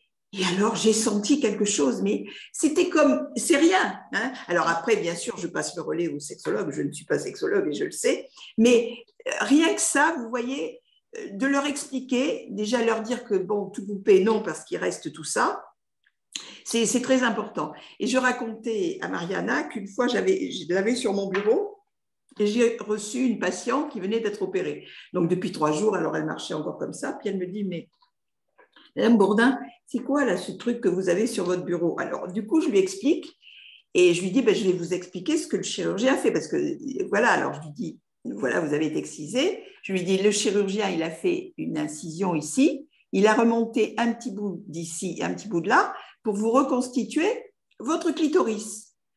Et elle me regarde, elle me dit, ah bon? Mais alors, ce qu'on m'a mis, c'était déjà à moi?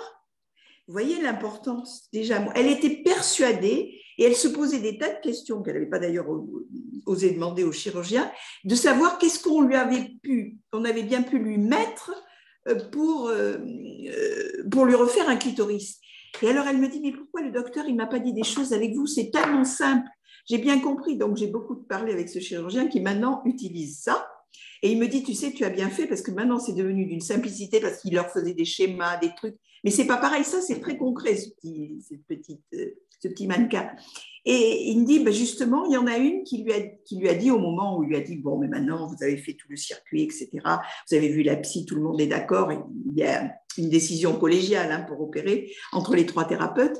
Et alors elle lui dit, mais montrez-moi, vous avez dans votre frigo les différents clitoris que vous allez pouvoir me mettre. Elle était persuadée qu'il y avait une réserve de clitoris dans un frigo et qu'on allait lui mettre. Donc, vous voyez, c'est des choses finalement très simples, mais depuis que j'ai travaillé avec ça, parce que je faisais des schémas, bien entendu, comme tout le monde, mais qui auraient fait hurler certainement les gynécos tellement je dessine mal, mais enfin, moi, ça avait le mérite Mais avec ça, c'est quelque chose de concret. On leur explique comment ça va se faire, l'opération, comment on fait, etc. Et ce qu'on leur a coupé, et que si elles touchent à cet endroit, alors ça marche très fort. Et alors après ça, elles acceptent plus facilement aussi d'aller voir la sexologue. Parce que la sexologie, c'est aller voir un sexologue, je vais parler de quoi avec vous, bon, c'est pas toujours facile. Hein. D'ailleurs, la sexologue avec qui je travaillais était aussi psychologue, ce qui arrangeait bien les choses, mais c'était très intéressant de pouvoir travailler avec les sexologues. On a beaucoup appris. Et avec ce petit mannequin, moi, ça m'a changé ma vie de thérapeute. Un truc tout simple, des fois. Parce que rien que de dire on ne m'a pas tout coupé, je voyais un sourire comme un soulagement dans le. Voilà. Merci Marie-Jo, merci de nous avoir partagé ce magnifique outil que tu utilises. Je peux ajouter un petit mot. Oui. C'était Marie-Jo. Donc, bonjour tout le monde. Parce que moi, je travaille avec GAMIS à Liège, donc je suis à l'antenne de Liège. Et quand je reçois des bénéficiaires qui demandent de se reconstruire, et quand je leur explique aussi qu'il utilise, et aussi à l'intérieur, quand on lui a coupé juste ce qui était à l'extérieur. Et à l'intérieur, il y a homme quand même. Et là, elles sont étonnées. Et c'est qu'on utilise aussi, c'est qu'elle utilise aussi Marie-Jo. Donc, on a aussi les vulves intactes. Et quand on leur explique, il y a les souris qui montent vraiment. Elles sont toutes contentes. Et parce que quand elles viennent, au départ, elles pensent qu'on va leur couper une partie de leur corps, qu'on va l'ajouter, on va le reconstruire. Et donc, de savoir qu'on va le rechercher à l'intérieur et qu'on va le mettre dehors, là, c'est le bonheur total. Merci Fausse, merci justement d'apporter, de solidifier les éléments qui ont été présentés justement par Marie-Jo avec cet outil-là qui permet justement de briser la glace et de pouvoir montrer un petit peu et donner beaucoup plus de connaissances et aux femmes concernées sur comment est-ce que le clitoris va être reconstruit. Marie-Jo, je vais rester avec toi. Oui. Diario, je vais rester avec toi. Tout à l'heure, quand tu parlais de la question de normalité et de la normalité, tu parlais voilà, de la zone blessée. Est-ce que, voilà, au niveau de, voilà, qu'en est-il des comportements d'évitement, par exemple? Ben, les comportements d'évitement, c'est un petit peu ce que j'ai dit, c'est-à-dire que tout simplement de refuser de parler de ce sujet-là. Par exemple, s'il y a plusieurs personnes dans une pièce et qu'on commence à parler ou de sexualité, par exemple, la personne va se lever et partir. Et être incapable d'en parler, même avec le médecin, par exemple. Hein. Et puis, dans les relations intimes, eh ben, d'interdire à son partenaire d'approcher cette zone-là ou de la regarder même. Hein. C'est vraiment toutes ces conduites-là qui sont mises en place, hein, toutes ces conduites d'évitement, ce qu'on appelle les conduites d'évitement. Merci Marie-Jo. Et donc, je te reviens, Diario, justement, par rapport à cette question sur, voilà, sur ces comportements d'évitement dont parlait Marie-Jo. Est-ce que ça fait écho aux expériences des femmes concernées, selon toi, Diario?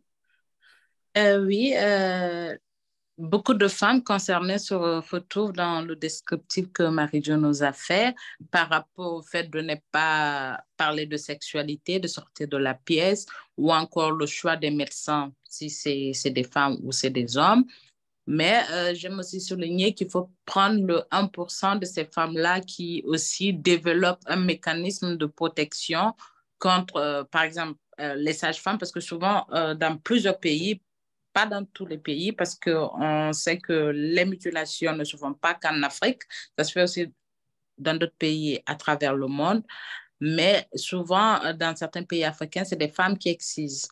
Donc, du coup, il y a des femmes aussi qui peuvent développer une peur vis-à-vis des femmes, ou lorsque l'excision a été médicalisée par une sage-femme, par exemple, ou on peut avoir une préférence pour des professionnels qui sont des hommes. Moi, c'est mon cas, par exemple. Avant mon accouchement, j'avais une phobie des sages-femmes. Et donc, je pense que c'est toujours important d'accompagner la personne dans son milieu, donc de tenir compte de tout ce qui ne va pas et de tout ce qui a été, ou de tout ce qui fait de la personne ce qu'elle est dans son accompagnement. Mais ça fait tout à fait écho pour, on dira, 90% des femmes. Merci, Diariou. Je vais maintenant inviter la 4e question du sondage. Maxence, s'il te plaît.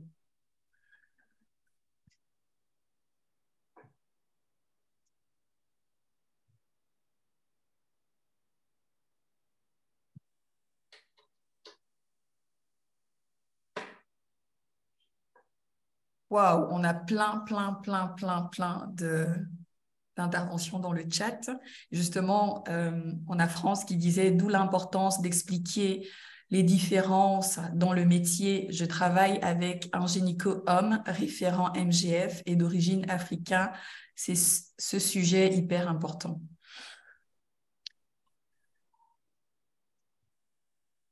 Et donc, on a Océane qui dit Clitowitch, une superbe marque française qui crée des clitoris anatomiques et inclusifs de toutes formes et de couleurs, sous forme de peluche. Et donc, Sarah qui demande à Marie-Jo, vous savez comment on peut se procurer un clitoris en tissu? Alors...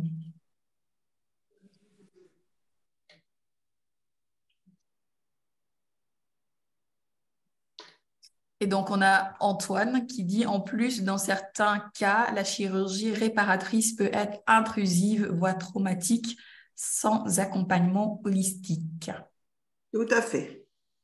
Donc, voilà un petit peu pour toutes les réactions dans le chat. Je tiens d'ailleurs à vous remercier voilà, pour ces magnifiques interactions. C'est très chouette d'avoir en direct vos réactions, vos participations.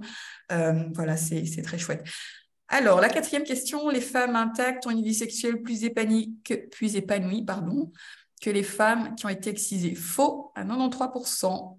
Alors, j'invite alors une personne qui a répondu faux. Voilà, je vous invite à ouvrir votre micro et à partager avec nous, à donner quelques éléments qui, selon vous, voilà, légitiment cela.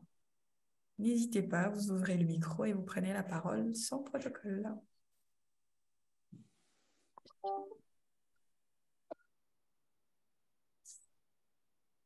Ou alors, vous pouvez continuer à écrire dans le chat. Je sais que parler, parfois, ça peut être, voilà, pour celles qui ne souhaitent pas ou qui ne peuvent pas prendre la parole, je vous invite à écrire, à laisser un petit message dans le chat. Je voudrais parler. Oui, Gisela, je vous laisse la parole. Oui, bonjour à tous. Par rapport à la question, moi, je pense que ça ne fait pas de différence parce que parfois, on n'est pas excisé, on n'a pas ce type de situation et on ne connaît pas notre corps, on ne connaît pas le processus ou la manière de sentir plaisir, même le cycle menstruel, on ne connaît pas. Et donc, ça fait partie de l'information de nous-mêmes, c'est très important. Je dirais ça. Allez-y, Gisela, vous avez été coupée. Oui, je dirais ça. Ça, c'est clé, l'information par rapport à notre corps. Merci, Gisela. D'autres réactions? Moi, je suis tout à fait d'accord avec elle. Et je pense aussi qu'il y a d'autres femmes qui ont subi d'autres formes de violence. Donc, par exemple, les femmes qui ont vécu des viols, qui n'ont pas été excisées. Parfois, on se dissocie aussi de son corps. Et il y a beaucoup de choses, au fait, qui font que la problématique, en tout cas, la question de la sexualité reste encore très tabou, même ici en Europe, par exemple. C'est pas, comme on le disait tout à l'heure, c'est pas toutes les blanches ou les femmes africaines, notamment les rwandaises, qui ont du plaisir, parce que moi, j'ai souvent entendu que les femmes rwandaises avaient du plaisir par rapport aux autres femmes africaines, parce que tout simplement, qu'au Rwanda, ils faisaient littéralement des lèvres qui donnaient plus du plaisir aux hommes. Donc, moi, je pense que ça dépend de plusieurs choses. Merci, Diariou. D'autres réactions ou interventions?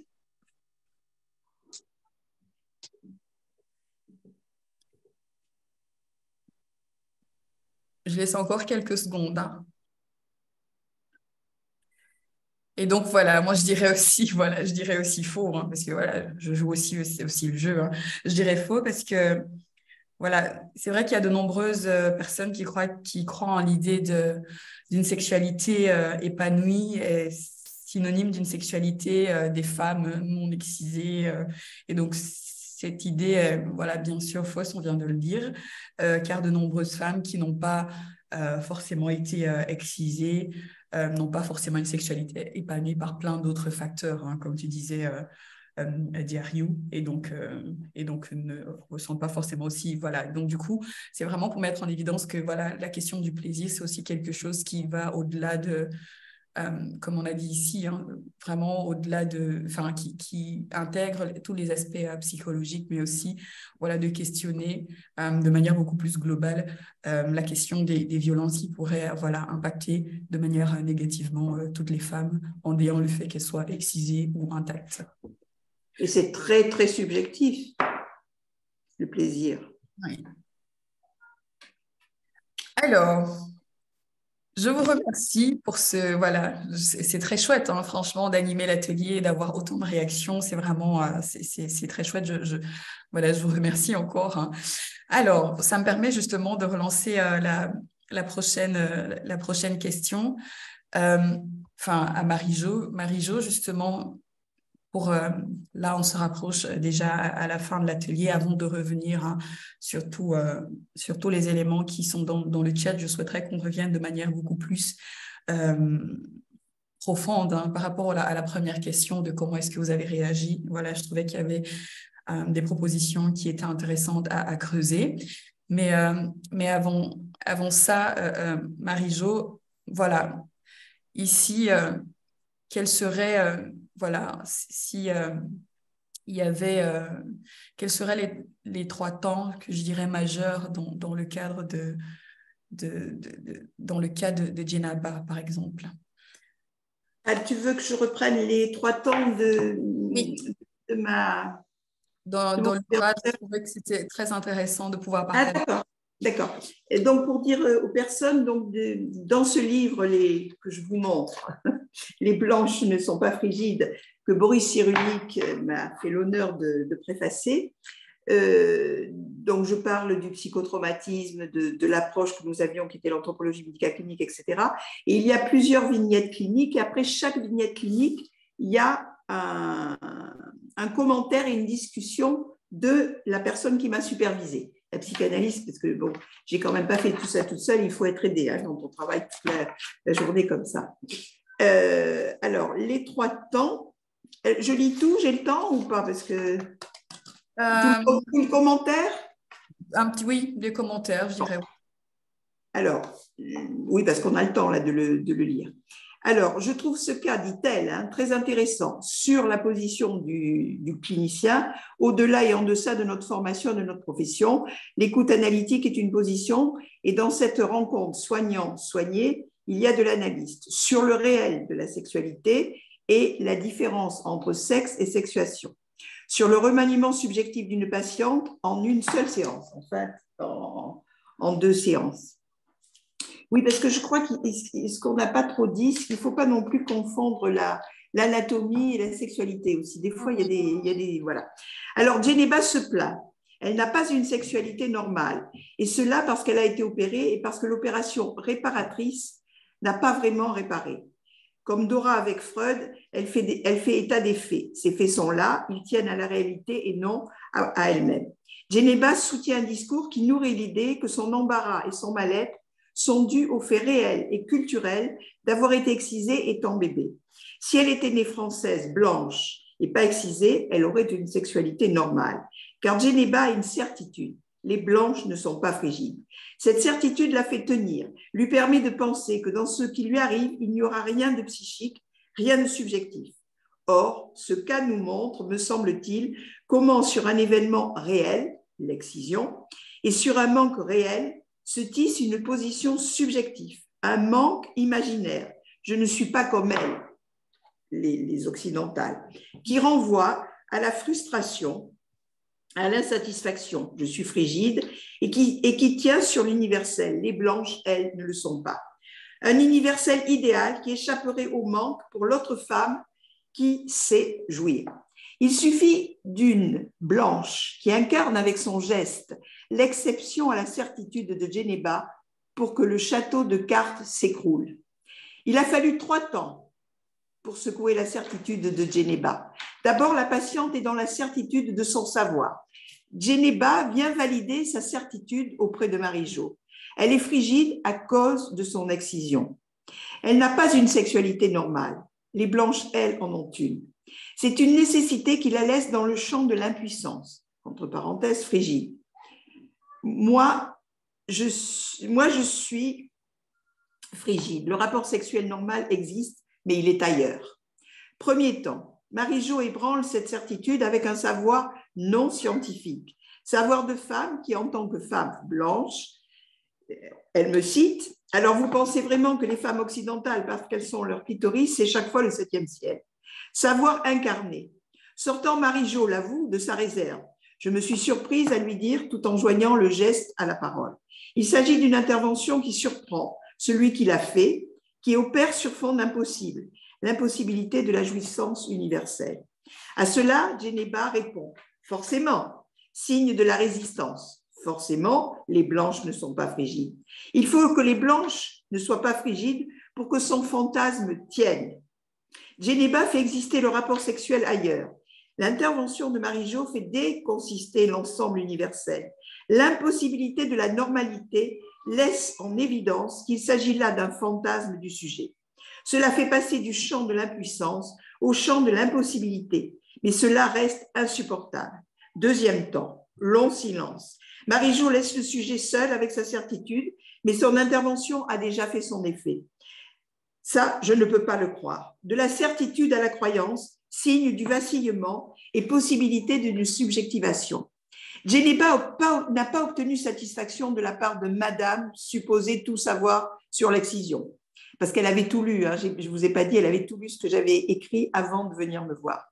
Donc madame supposait tout savoir sur l'excision. Marie-Jo a su ne pas répondre à la demande pour ouvrir la porte au désir, mais cela reste compliqué pour Djeneba. Elle veut alors vérifier ce que Marie-Jo a dit en tant que femme auprès d'une gynécologue qui saurait vraiment, objectivement, scientifiquement. Marie-Jo l'encourage, ce qui vient couronner le troisième temps, car en l'encourageant à le faire, Marie-Jo se positionne encore plus comme non détentrice d'un savoir universel, mais d'un savoir incarné. Nous pourrions dire que Djeneba est venue voir la gynécologue de l'excision, Madame Excision, celle qui était supposée tout savoir scientifiquement et anatomiquement sur l'excision. Elle est allée sur Google et elle sait tout ce que Marie-Jo a écrit sur le sujet. Elle est venue au nom de ce savoir supposé à Marie-Jo. Or, elle a trouvé une femme en position analytique qui fait valoir sa division. Une femme qui a su unir son geste à la parole, là où il y a eu geste, entre parenthèses l'excision, sans parole, c'est-à-dire trauma. Merci beaucoup, Marie-Jo. Je trouvais ça super intéressant de partager justement voilà, ce point de vue, la supervision, et de mettre en évidence ces trois différents temps. Je vois qu'on a un message dans les… Ok, voilà, c'est juste une réaction. Donc, du coup, je trouve que ça donne voilà, pas mal d'éléments. N'hésitez pas, j'ai mis le lien du compte rendu de la fiche de lecture de cet ouvrage sur le site des stratégies concertées. Et donc voilà un petit peu. Alors, merci beaucoup, Marie-Jo. Donc là, je vais me tourner. Voilà, là, on s'approche vraiment de la conclusion. On va laisser aussi un temps d'échange avec les participants et participantes. Je laisse aussi la parole à Diariou. Voilà, Diariou, sur quel mot tu conclurais ces échanges avant d'entrer voilà, dans les questions-réponses? Donc, avant tout, je remercie aussi toutes les participantes, Marie-Jo aussi. Et donc, ici, je pense qu'il faut mettre l'accent sur un accompagnement holistique. Donc, il faut tenir compte aussi du fait que les mutilations génitales féminines ont des conséquences sur le coup qui sont physiques et qui entraînent aussi des complications immédiates, mais sans oublier les conséquences à moyen et à long terme, donc qui peuvent survenir à tout âge ou à n'importe quelle époque d'une vie. Ça dépend d'une personne à l'autre. Et donc, prendre la personne dans son milieu, c'est très important. Travailler avec les personnes issues de ces communautés-là. Il faut éviter aussi plus les discours paternalistes, parce que souvent, c'est ce qui fait que dans la lutte contre les mutilations génitales féminines, dans les pays d'origine en tout cas, ou encore les personnes qui se lèvent pour porter la voix pour défendre en tout cas pour lutter contre les mutilations, sont souvent associés à des personnes qui sont vendues aux Occidentaux, donc qui ont perdu leur valeur initiale, en tout cas du pays. Mais ce n'est pas tout à fait le cas. Il faut savoir que c'est une violence et aucune tradition méfaste ne mérite d'être perpétuée. Donc, je pense que sur cela, on est tous d'accord. Et le fait aussi de continuer à travailler ensemble, parce qu'il n'y a aucune violence qui est isolée. Toutes les violences ensemble, parfois aussi, créent d'autres traumatismes ou des violences de manière isolée. Il faut aussi collaborer avec des professionnels qui sont formés aux questions spécifiques des problématiques de genre, qui sont capables d'empathie et de congruence. Désolée. Et, il faut aussi rappeler qu'on ne guérit pas d'une excision, qu'on apprend à vivre avec. Donc, tout comme on apprend à vivre avec son corps et la vie. Donc, c'est tout ce que j'avais à dire. Et je on peut cicatriser quand même. Hein? Oui, on peut cicatriser le traumatisme. Oui, on peut cicatriser, mais comme si souvent, je pense que les cicatrices, il y a des plaies parfois qu'on peut réouvrir. Voilà, tout à fait. C'est pour ça que je parle de cicatrices, parce que ça peut être anesthésié. C'est le réveil traumatique. Oui. Anesthésier, cicatriser, rouvrir, voilà, c'est quelque chose qui est ancré. Il y a une chose qu'on n'a pas dite, parce qu'on a parlé, Diariou a dit qu'il y avait, bon, l'excision n'était pas qu'en Afrique, c'est d'autres pays, mais il faut penser que nous, les Occidentaux, qui voyons toujours les choses, quand je dis qu'il faut émigrer d'une certitude, on a quand même aussi excisé, fin du 19e, début du 20e siècle, des femmes, mais avec la couverture médicale. C'était pour soigner les névroses hystériques et empêcher les petites filles de se masturber. Tout Il à ne faut fait. peut-être pas l'oublier, ça. Justement, on en a parlé lors du premier webinaire Voilà. avec Céline Lurno et Mariam Abba. Et justement, Céline est vraiment de fond en comble justement sur voilà, l'excision qui était également pratiquée dans les sociétés occidentales. Voilà. Alors, je voudrais juste ajouter dans on peut dire les bonnes pratiques avant de passer la parole. Pour moi, c'est un sujet qu'on doit toujours aborder avec prudence, mais la prudence avec un grand P. On doit l'aborder avec humilité, délicatesse pour aborder ce thème qui est souvent indicible pour la personne. C'est pour ça qu'il faut toujours laisser du temps avant qu'elle puisse en parler, parfois plusieurs fois sans rien dire. Parce que, bon, moi, c'est facile, parce que comme on me présente toujours la spécialiste d'eux, elles savent que quand elles viennent me voir, elles vont en parler. Mais même ça, je leur dis qu'elles ne sont pas obligées d'en parler tout de suite, parce que, bien sûr, c'est souvent indicible et souvent irreprésentable pour celui qui reçoit le récit, qu'il soit médecin, travailleur social, accueillant ou autre. Et savoir se décentrer aussi de sa propre culture pour pouvoir accéder à celle de l'autre et co-construire ensemble. Merci beaucoup Marie-Jo. Et voilà, maintenant je vous invite, je pense qu'après ces recommandations, cet échange, ce partage de bonnes pratiques dont faisait état Marie-Jo, mais aussi les points d'attention que mettait en lumière Diariou. Je vous propose maintenant de passer à un moment d'échange. Donc, je vous invite à adresser vos questions aux différentes intervenantes si vous en avez. Et voilà, si vous avez quelque chose à partager, ça peut nécessairement pas être une question, un commentaire. Si vous avez une situation que vous souhaitez partager ici et que vous avez envie d'avoir un autre regard, c'est tout à fait possible. Et Marie-Jo, je vois déjà que dans le chat, il y a quelques questions. J'ai repéré 2 questions. Excusez-moi, je fais le tour du chat aussi pour prendre les questions qui ont été notées au préalable. C'est pareil, oralement, les gens ne peuvent pas poser oralement. Non, si, oralement, mais il y avait déjà pendant les interventions. Parfait, oui, d'accord. C'est ça. Alors, j'ai une question. Tac.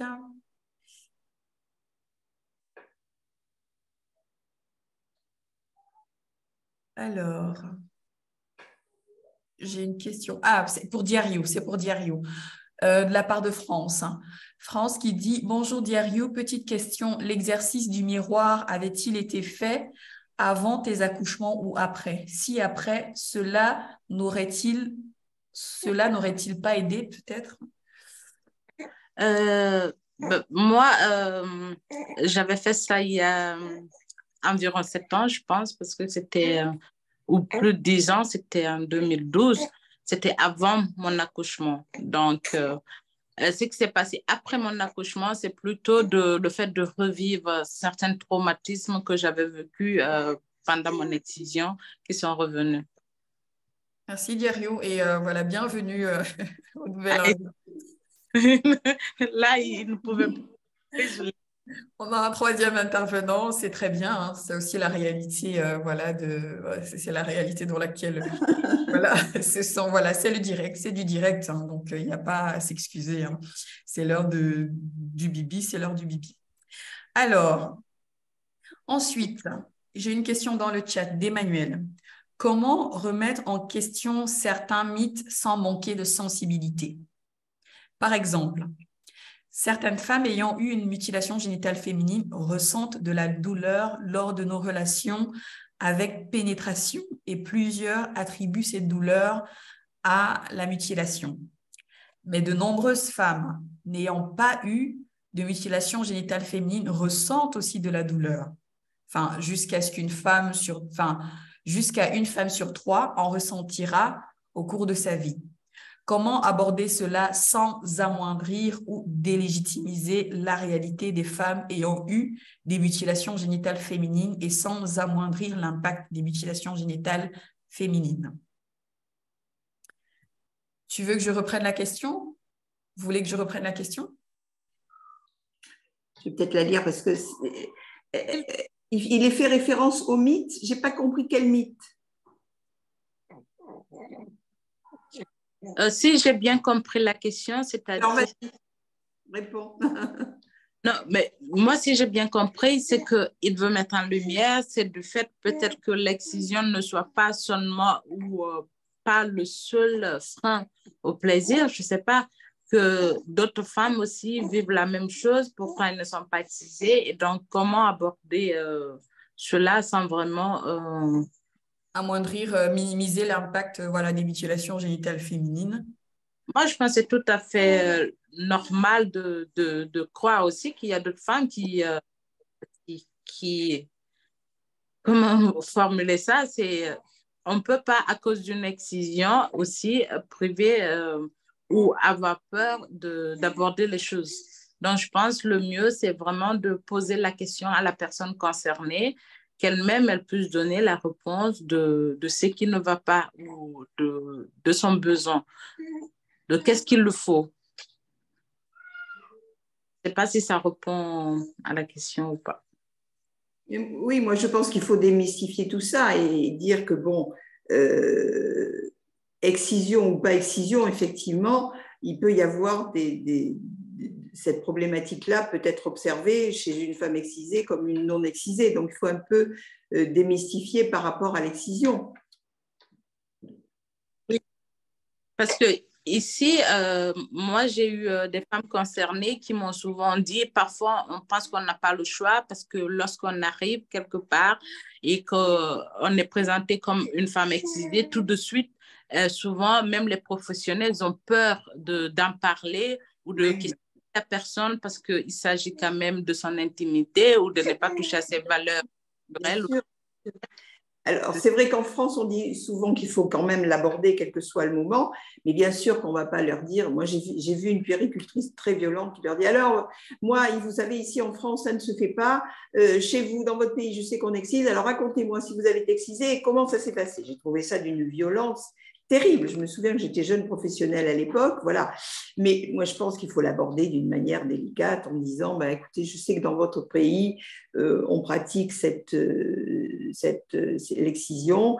Qu'est-ce que vous en pensez ?» Enfin, je ne sais pas, quelque chose, mais pas en ayant été directement en leur dire « Alors, racontez-moi, quoi. » Donc, ici, pour faire ça, par exemple, il y a des checklists qu'on peut utiliser ou le détectomètre aussi, Marianne, hein, pour les professionnels qui sont destinés aux professionnels. Ça permet aussi aux professionnels d'aborder la question ou en tout cas à évaluer le risque ou de l'excision ou je ne sais pas trop, mais bon. Oui, mais ça veut dire aussi qu'il faut former les professionnels. Hein. Et enfin, je ne sais pas comment ça se passe en Belgique, mais chez nous en France, par exemple, il n'y a pas même les médecins, il n'y a pas de formation là-dessus, les travailleurs sociaux, les sages-femmes, il n'y a pas. Et moi, je me souviens avoir proposé dans des écoles de sages-femmes qu'il y ait un cours là-dessus. Non, donc je crois que ça demande une formation. Parce que moi, j'ai une patiente qui ne savait pas qu'elle était excisée, qui avait été excisée jeune, donc qui n'avait aucun souvenir. Elle arrive en France, on lui dit qu'il faut aller voir la gynécologue. Elle va voir la gynécologue qui ne connaissait pas, qui lui dit « Oh là là là là, ma pauvre dame, mais qu'est-ce qu'on vous a fait? Oh là là !» Mais elle ne lui a pas dit rien. Et la patiente me dit « Mais moi, j'ai une peur terrible, parce que je me suis dit, j'ai une maladie grave. » Enfin, elle ne savait pas. Et elle ne lui a pas dit non plus. Alors que je me suis dit, mais quand même, elle ne connaissait pas le mot. Enfin, je ne sais pas. Alors, heureusement, ça, c'est rare, mais même les gynécologues que je connais me disent, on devrait être formé. Oui. Et c'est ça qui a fait traumatisme pour la patiente.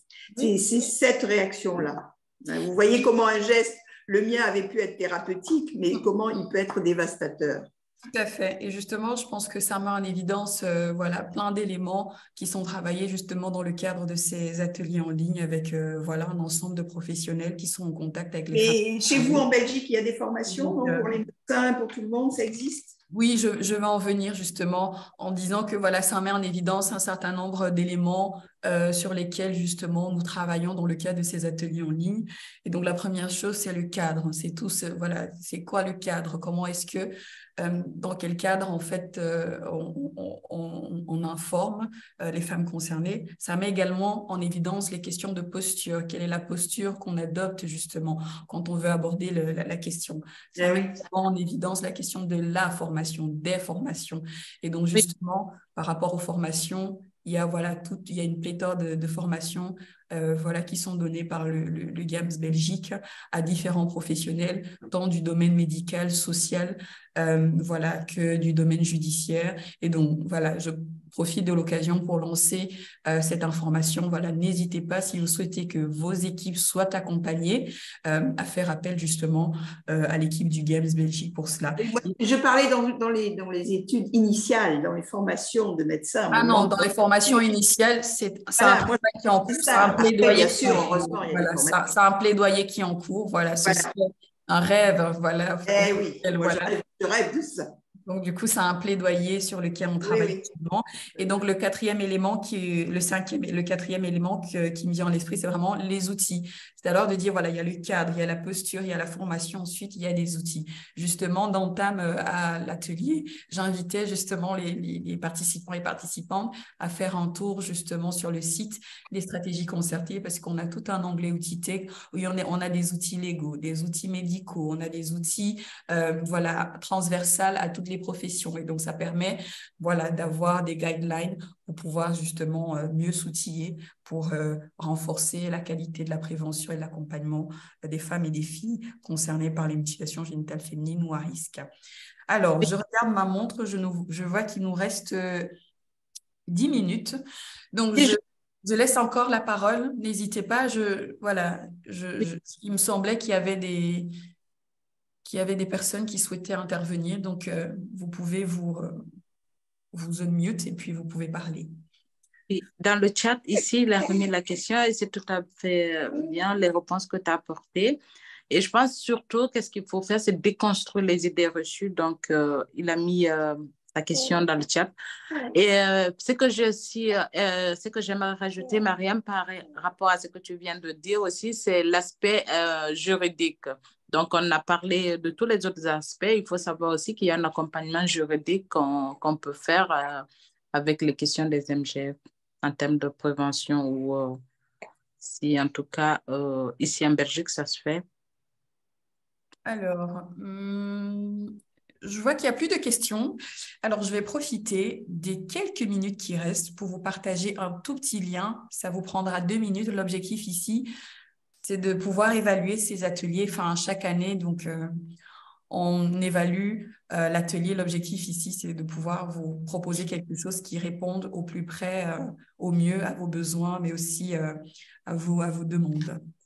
Alors, je vais mettre un petit lien dans la chatbox. Je vous invite à prendre les deux petites minutes et puis on remplit le petit questionnaire. Ensuite, on conclut l'atelier et on prend rendez-vous pour les prochaines actualités.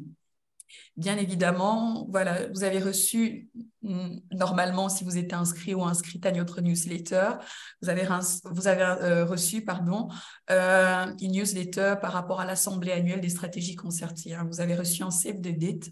Donc, le 27 avril prochain, le réseau des stratégies concertées se réunit à Namur. Donc, une fois par an, nous organisons une grande assemblée annuelle. Donc, c'est l'occasion justement de rencontrer tous les professionnels de la Belgique. Voilà, c'est vraiment l'occasion de donner à tous les membres du réseau. Voilà, c'est aussi l'occasion d'accueillir de nouveaux membres. Donc, si vous n'êtes pas encore membre, c'est également ouvert. Vous pouvez également participer. Et donc, l'assemblée annuelle, l'inscription est totalement ouverte à tout le monde et c'est gratuit. Donc, cette année, on sera à Namur. Donc, on fait généralement une année en région wallonne, une autre en région bruxelloise pour pouvoir justement permettre à tous nos membres de pouvoir découvrir un petit peu ce qui se fait dans les différentes régions. Alors, tac, n'hésitez pas à me dire si vous avez déjà reçu le lien d'inscription à l'Assemblée annuelle. Sinon, on va également vous partager ça dans la chatbox. Alors, il nous reste 7 petites minutes. Je vois qu'il n'y a plus d'autres interventions. Je vous propose alors de conclure cet atelier en ligne. Alors, je vais à nouveau partager mon écran, voilà, pour 2-3 informations pratiques. Alors, tac. Donc, du coup, je vous ai mis le petit lien d'évaluation. Merci de bien vouloir le compléter. Ça nous aide énormément à pouvoir justement organiser les prochains ateliers en étant sûr qu'on on respecte les différents points d'attention qui ont été notés par vous. Alors, donc c'est juste un petit rappel des agendas des prochains ateliers. Donc, le prochain atelier est le 23 mai, ensuite le 14 septembre. Ensuite le 24 octobre et le dernier le 7 décembre. Et donc, je disais pour toutes les personnes qui ne sont pas encore membres, donc comme j'ai dit, le réseau à destination de professionnels, de personnes des communautés concernées, des activistes, c'est vraiment un réseau où on s'échange, on échange au niveau des pratiques. Donc, si vous n'êtes pas encore membre, n'hésitez pas à nous contacter. Pour nous rejoindre. Donc, actuellement, on a un peu plus de 1000 professionnels à travers la Belgique. Donc, n'hésitez pas. Je vous remercie. Alors, sur ce, je vais arrêter le partage d'écran. Donc, je vous remercie une fois de plus d'avoir participé encore massivement à cet atelier en ligne. Je remercie Marie-Jo Bourdin qui est venue de France. C'est vraiment, on te remercie énormément. Donc, Marie-Jo, elle est au GAMS, elle est dans un autre bureau. Donc c'est vraiment très chouette de pouvoir aussi faire ce lien entre les professionnels à travers l'Europe. Donc ça, c'est très chouette. On était très heureuse de pouvoir accueillir Marie-Jo Bourdin aujourd'hui. Merci également à Diario. Merci d'avoir surmonté toutes les exigences, notamment maternelles, parce que Diario vient justement, elle est nouvellement maman. Et donc, le petit bébé a bien voulu nous laisser faire l'atelier très calmement. Et on remercie le bébé. Merci beaucoup. Et donc, je remercie également toutes les participantes et tous les participants. C'est un plaisir de vous retrouver une fois tous les 2 mois. On se dit à la prochaine et on vous souhaite une excellente fin de journée. Au revoir. Et moi, je voulais juste dire que si les gens voulaient me poser encore des questions, ils peuvent demander auprès de toi mon mail. Tout à fait. Je veux bien qu'on le donne. Tout à fait. Et donc, du coup, pour la question du clitoris, tu n'as pas répondu en fait. Le clitoris. Comment le procurer? Non, alors je sais pas, bon, il faudrait, là je vais en faire par une association de femmes africaines dans un atelier de couture. Donc si j'en ai, je te dirai. Ok, mais n'hésitez pas. Vous avez peut-être des associations. Oui, on peut de faire des photos et puis. Mais nous aussi, oui, tout à fait. Donc du coup, vous avez le choix. Vous avez le modèle de Marie-Jo. Aussi au GAMS, on a des modèles, beaucoup plus en dur. On a différents, on a une panoplie de modèles, donc n'hésitez pas. C'est-à-dire que ce que je peux faire, c'est que comme je peux le bouger, je peux… Bon, oui, tout à fait. Donc, et ici, je vois dans le chat qu'une adresse a été donnée, Clitowitch, si jamais vous cherchez des clitoris. Voilà. Oui. Ah oui. Merci Océane, merci beaucoup. Clito quoi? Clitowitch. Merci beaucoup, Ondine. Super. Je l'ai le lien, je vais le copier. Tu me l'enverras? Oui, je te l'enverrai. Super, donc je vous remercie. Merci à tout le monde. Une excellente fin de journée et on se dit à demain. Merci tout le monde. Au revoir. Au revoir, merci pour votre accueil. Et merci à vous. Au revoir.